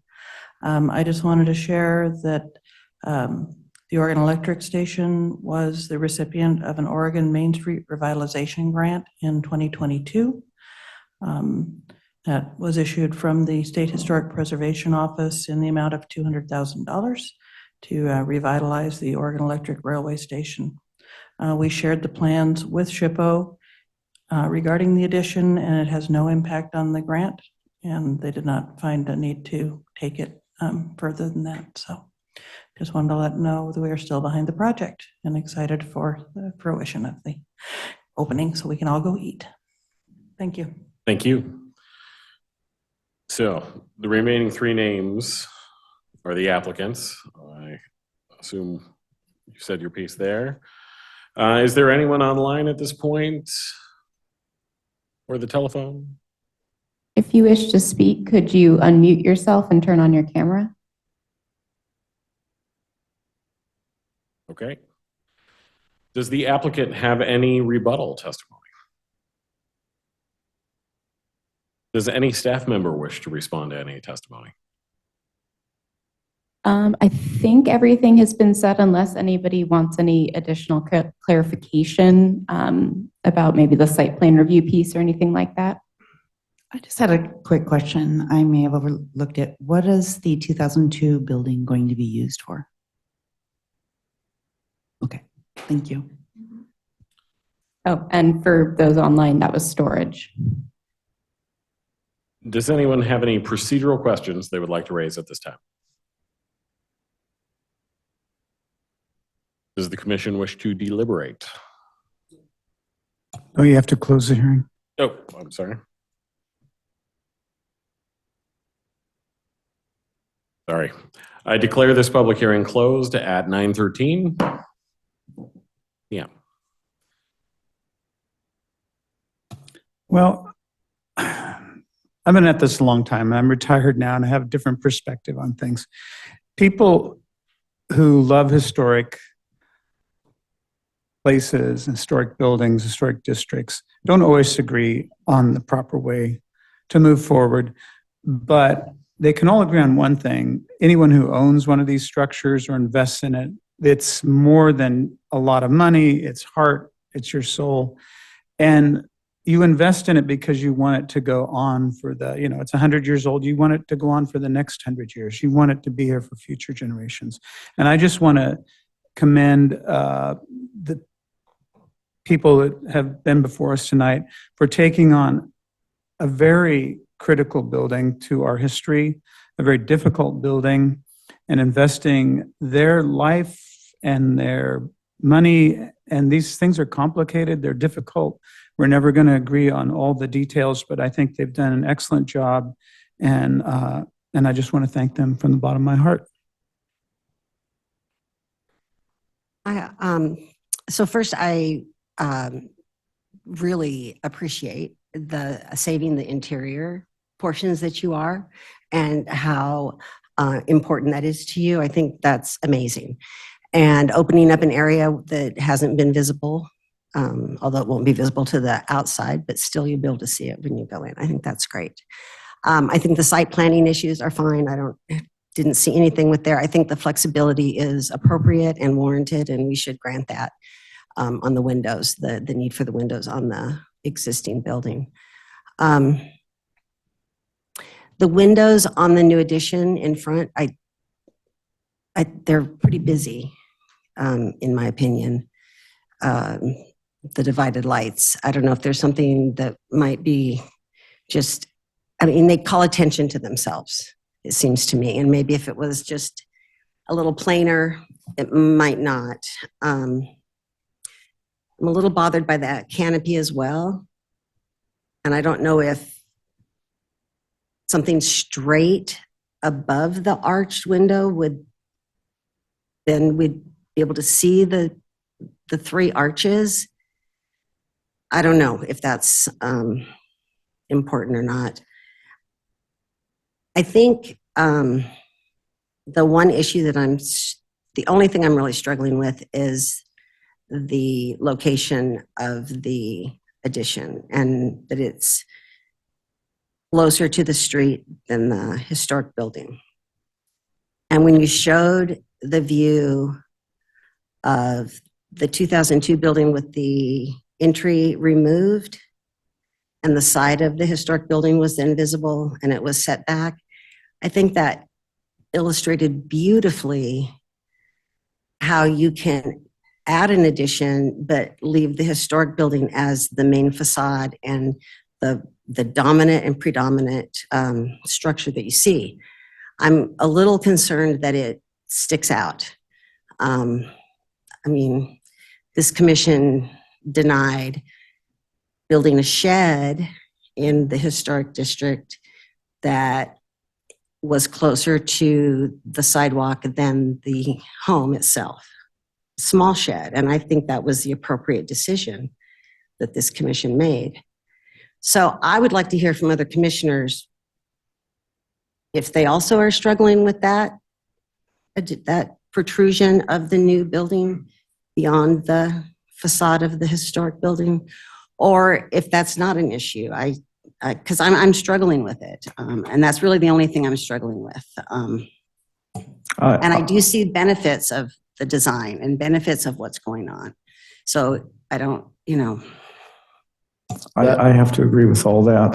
I have the same struggles. I do like how they decoupled the 2002 edition from the historic train station. That's an improvement. And, I think, the Albany Development Code Chapter 8, I think they've adequately addressed that. I have a problem with the awning on the historic structure. I think it hides the detail above the main door. But also the original historic structure had a lot of symmetry to it, where you had 3 arches. And when you have that one really large noticeable awning on the one, it really detracts from that symmetry. The other thing being, as it relates to the station platform. So if you look at the photos of the station, even the early historic ones, you can see the curved concrete that denotes the actual train platform for these trains, and it was uncovered. And so it would look really awkward to have like a tiny, well, not tiny, but an awning covering the entrance to the building, but not the station platform, which was never covered and shouldn't be. I find that the awning just really doesn't vibe with the historic characteristics of the existing structure. And I also agree that the new addition, when it comes closer to the street than the original station, to me, that's not compatible with the existing structure, because the station to the platform, that's going to be the close part to the street, because that's tying the station to the platform. And now you've got a new addition that's actually closer to the street than that. And I have a hard time seeing how that matches the historic characteristics of a railroad passenger station. And I'm concerned about the materials, and like you said, the busy look of the windows in the front. I'm concerned about them being aluminum. I'm concerned about the large awning on the new addition being metal and glass. I could see that being a smaller awning that's more like a canvas or something like they described. And then the alleyway, which in my opinion is viewable from the street, looking at the roll-up door, and especially that one kitchen door, does not represent anything from the historic era. It's not really compatible with the historic district. So those are, I guess, my main concerns. Kathy, if I could I know you said you'd like to hear what others are thinking. If we're talking about the shed at a residence in a residential area, on a side of the block that had no commercial, I still haven't really seen any houses in either district that have a carriage house, storage shed, or accessory structure on the primary facade that violates the front plane of the house. Now, when we start talking about commercial, it's very different. There were no really hard, fast, obviously, any kind of regulations about this sort of thing. And in fact, I mean, some of these pictures show accessory structures out to the street. So I'm not bothered by that. I feel like I would be more bothered if they had come to us with a plan where the addition started at the same plane as the front of the depot. And if let's say we were trying to redo this and we said, well, if we take some room off of the front of this and then we add it at the connector and bring it flat, still preserve the space needed, but we have something that is much less architecturally interesting. And I also think by setting back that connecting area, we are distinguishing the new addition from the truly historic structure. I think that little alcove there doesn't just have a nice architectural feature of an alcove, it is distinguishing this new addition. I also think that, you know, there are times where I say, walk me through the decision-making process, and most of the time, I'm not really satisfied. But when Matt explained the reason for that awning, I still don't like it, but it is a very reversible feature. If somebody came to this building at some point who didn't have respect for their elders, they could just take it off. I don't like that we're covering up one of those windows. We can still see the other window, that you can get an idea of what's going on there. And then the point about customers knowing how to get in, I think, is a tremendous point. And it's almost, I can't think of another way to accomplish that without further mucking up the facade of the building. So am I in love with it? No. But I think it's probably necessary. And that's just my opinion. You know, I appreciate those comments, and I hadn't thought about it in the context of it being commercial building and perhaps looked at slightly differently. And, you know, it's interesting what you said about with it being extended out, it is differentiated. If it was flat, that would be more of an issue in terms of differentiating the original historic. It's just pretty close to the sidewalk. The counter, oh, go ahead. No, that's all. Yeah. The counter argument I would make is it's, you know, you could say, well, yeah, there's commercial structures where they vary the distance from the street. But we only have 2 examples of passenger stations in Albany. And when I've seen pictures from similarly sized, similarly developed cities, I haven't seen extensions of stations that are closer to the tracks or streets in this case. Technically, the tracks are still there than the main passenger waiting area. But a lot of commercial buildings right on the sidewalk. Commercial, yes, but not train stations, which this is. So that's my point. Sure. I also wish you could see these windows. I think the aluminum cladding has taken us off in a direction. It's not. It is a window that. Well, I think someone said that these are approved for use by the Secretary of the Interior. This is a top quality window. You're not going to look at it and think it's aluminum. You're going to think that you're looking at a wood window. Yeah, and there's what I really wish I had more info on these windows, because on the surface, you're right, the aluminum sounds bad, but I'm not familiar with them, so I just wish I had that info to base a decision on. But I think we need to remember. I'm You sorry. guys have been going back and forth. Can I break in? So we're here to enforce the Secretary's standards, not to redesign buildings. And it's always comes up with additions and new buildings. It's easy when it's an historic structure to say, okay, we're just going to maintain what it is. One of the Secretary's standards is that additions need to be easily distinguished from the original. And so you may not like the divided lights, but this isn't a design committee. We're not even allowed to tell them what color to paint the I understand building. that. And I don't have a problem with the material, with the aluminum. And again, it is the new construction and it does need to be differentiated. That's fine. I just think the fake divided lights are busy. It look busy. That's all. I don't think it's an issue with Hey, it I'm an being architect. I want to consistent do or it not. completely different. but- I just think it's a little busy. That's all on that. But the material, I don't have a problem with the material. And I don't have a problem with the material in the alley, the windows in the alley, the metal door in the alley. That's new construction. I think that's fine.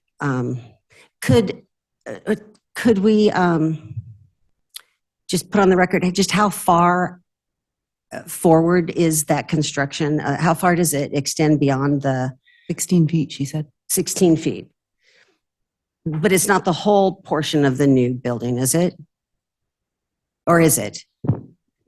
Let me find that site plan for you. Thank you. Doing a lot of scrolling here. Yeah.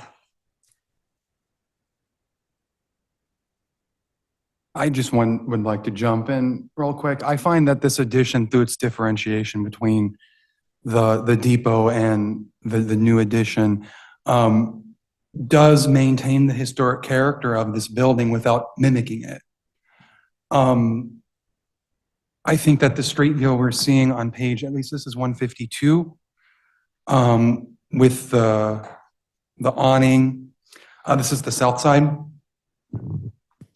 Looks to me like the kind of the long, because a lot of these depots were longer and narrow. That feature is maintained with this addition. In fact, I think it perhaps could be enunciated by that addition.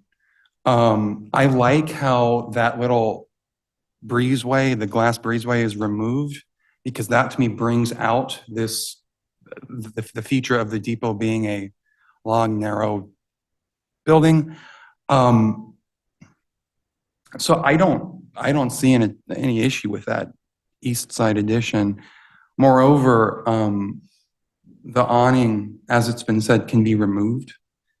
And I actually kind of like it. I think that, I like it in the sense that I think it maintains the historic character of this building.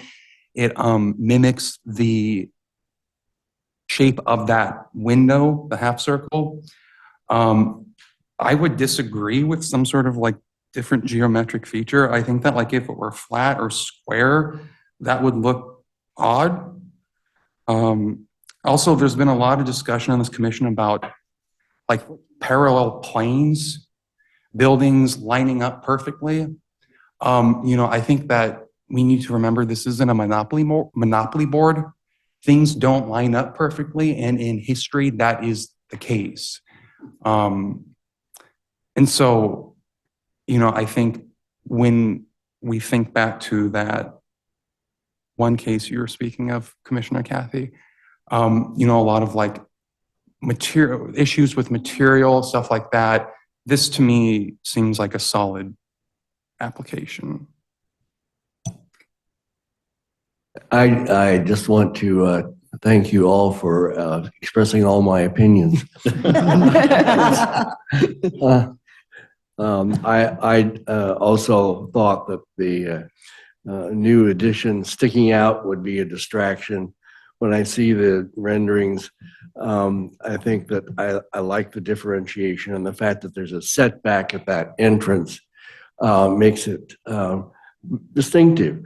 And I agree with your architect that in a way that helps transition to the residential neighborhood beyond, because Albany is full of those sudden juxtapositions of commercial and residential properties. This has not all been planned out by the master Soviet planner in advance. It grows up. And I am just delighted to see something good happening with one of my very favorite buildings in this town. I have a long history of interest dating to the second grade with electric railways. And the Oregon Electric Station in Eugene by the same company has long been a restaurant of note. I don't think it is now, but the building's still there. And this building has suffered a lot. This is I think, an admirably done plan to keep it going for another century plus. It's amazing to think that the actual trains that serve that station operated only until 1933. But the tracks, as Cameron points out, are still there, including a Y, which is a place where tracks go, make a Y shape, which enabled them to bring a car down from Portland, an electric rail car, and turn it around at the station there, and then park it on that second track right next to the station. That enabled Albany at one time to have an occasional sleeping car arrive from Portland and sit there for a while until it was time to get off the train, and the train went on to Eugene.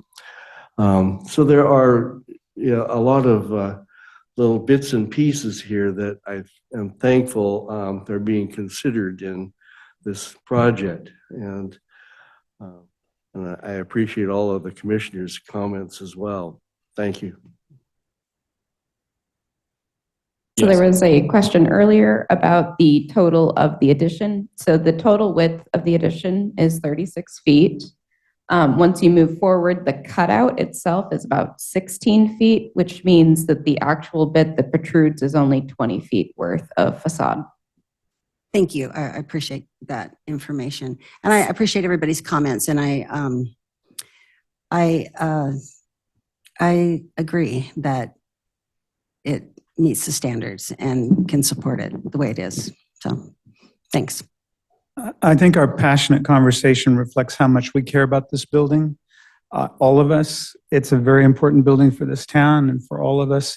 And so I appreciate everyone's commitment to that. And sometimes, I get a little excited myself. Some of my earliest childhood memories are in that building. pizza when it was a pizzeria. Yeah, third, fourth, fifth birthdays there. Well, is that deliberation enough for everyone? Do I hear a motion? Carefully calculated with all conditions?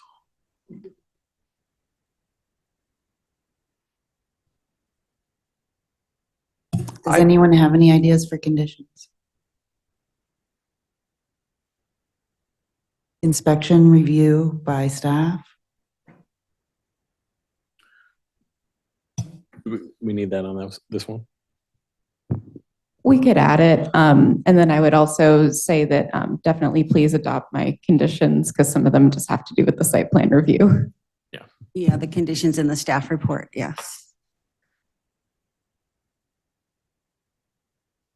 All right, I'll move to approve the plan review. Option 2, exterior alterations and new construction, including conditions of approval as noted in the staff report for application planning file number SP 424/HI0124. This motion is based on findings and conclusions in the April 24th, 2024 staff report and findings in support of the application made by the Landmarks Commission during deliberations on this matter. I second the motion. All those in favor say aye. Aye. Aye. All those opposed, same sign. Aye. So we need to have a roll call vote, please. No, I thought it had to be unanimous.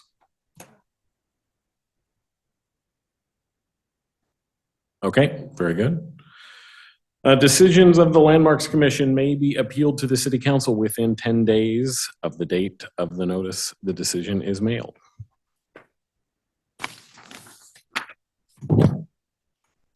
Well, I think we've got a really good commission right now. There's a lot of people who are looking at these applications, digging in, passionate about it, and a lot of really good contributions. So I'm happy about that. That's just an aside. Thank you so much for sticking it out this long. We appreciate your patience. Thank you. Business from the commission. I have a couple of announcements. We've been working on Preservation Month and some presentations, and Alyssa and I reached out to OSU, to an instructor, and she then recommended David Lewis, who has a PhD. He just wrote this book, published this book about our area, Tribal Histories of the Willamette Valley. And he's also a member of the Grand Ronde Tribe, an assistant professor of anthropology and indigenous studies at OSU. He agreed to give the presentation in July. I pushed a little bit for May, hoping, the last couple days of May, but with teaching and his book tour right now, July works best for him. So we thought that would work. He also recommended that we could reach out to the Grand Ronde Tribe for a cultural demonstration that would be more hands-on of foods and plant materials and different things like that given by a tribal member. And so we're going to pursue that as well as a separate thing. So we might have actually 2 activities related to Indigenous peoples' land use and resource use of this area. So like I said, I got this book. I bought it for the commission because I also bought a Kindle copy for myself. So I wanted to pass it around. Anybody who wants to borrow it can take it, pass it around, and then we'll just maybe we'll get him to sign it in July when he does the talk, and then we can leave it with the city. It's got a lot of good information in it. It covers the first years of contact between the settlers and the tribes through the creation of reservations and the horrific assimilation of boarding schools, continues on to the re-reservation of individuals, off-reservation Native peoples, and it also discusses the Oregon Trail of Tears in some detail. I haven't read it all, but I've gone through it. And at the back, there's a really nice timetable that starts with contact and And I found it very interesting. It's a slightly different history of Native American and settler contact than Southern California, which is where I did my studies. And so I found it very interesting. So I think it'll be amazing to have him actually come and give the presentation. He thought a Monday through Thursday, early evening at the library. I wanted to get some feedback if that works in July. We just have to be careful about other summer like activities so we want to get the best turnout that we can. And advertise the best we can for it. So that's where we are on that. And that's all I have. Thank you. I've asked the library if they would be willing to maybe put it on their calendar and stuff like that. They're going to talk amongst the directors, but it seems like they probably would be able to do that. No problem, since we're also the city. Maybe the visitor center could put it on the newsletter when we get a date and help with advertising.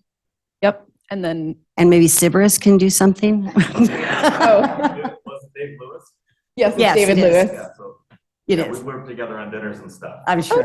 Yeah, no, that's great. Yeah. No, It'd be kind of fun if we did. yeah, it would be He's great. awesome. Okay. Yeah.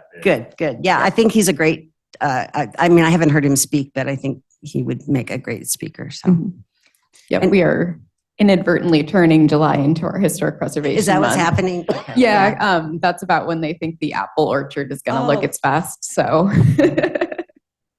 Plus, I'll be giving a talk on how to research the history of your house in early August. So In it'll be August, that okay. same time frame. Perfect. maybe jumping ahead a little bit, business from staff. I'm still working on the award presentation and figuring out what we're doing with that. I am hoping to have it this month. We don't need a lot of advanced warning about it since it's not a land use hearing, so all I need is a 7-day advance.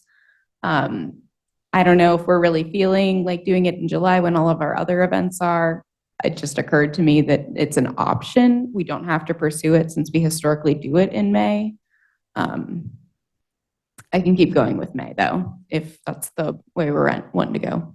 I still kind of prefer May just because we're not, as a commission, doing anything else for Historic Preservation Month. Mhm. So I still think it'd be good to have that one in May. Okay. All right. I will keep moving in that direction then.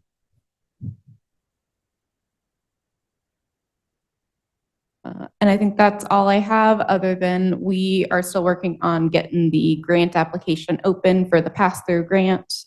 We really, really want to get that open for actual grants to the community so that people can work on projects. So just keep that in the back of your mind. I'm hoping to maybe open it up in June, and so potentially we'd be looking at maybe a July award. I think that's the timetable it would work at. I know that historically we have never managed a July meeting since it's so close to 4th of July. So I might email out some availability for later in the month of July. So I just want people to kind of consider that as they're firming up summer plans. I'll be reaching out and kind of seeing what that looks like if we need it. All right. Next meeting date, Wednesday, June 5th, 2024.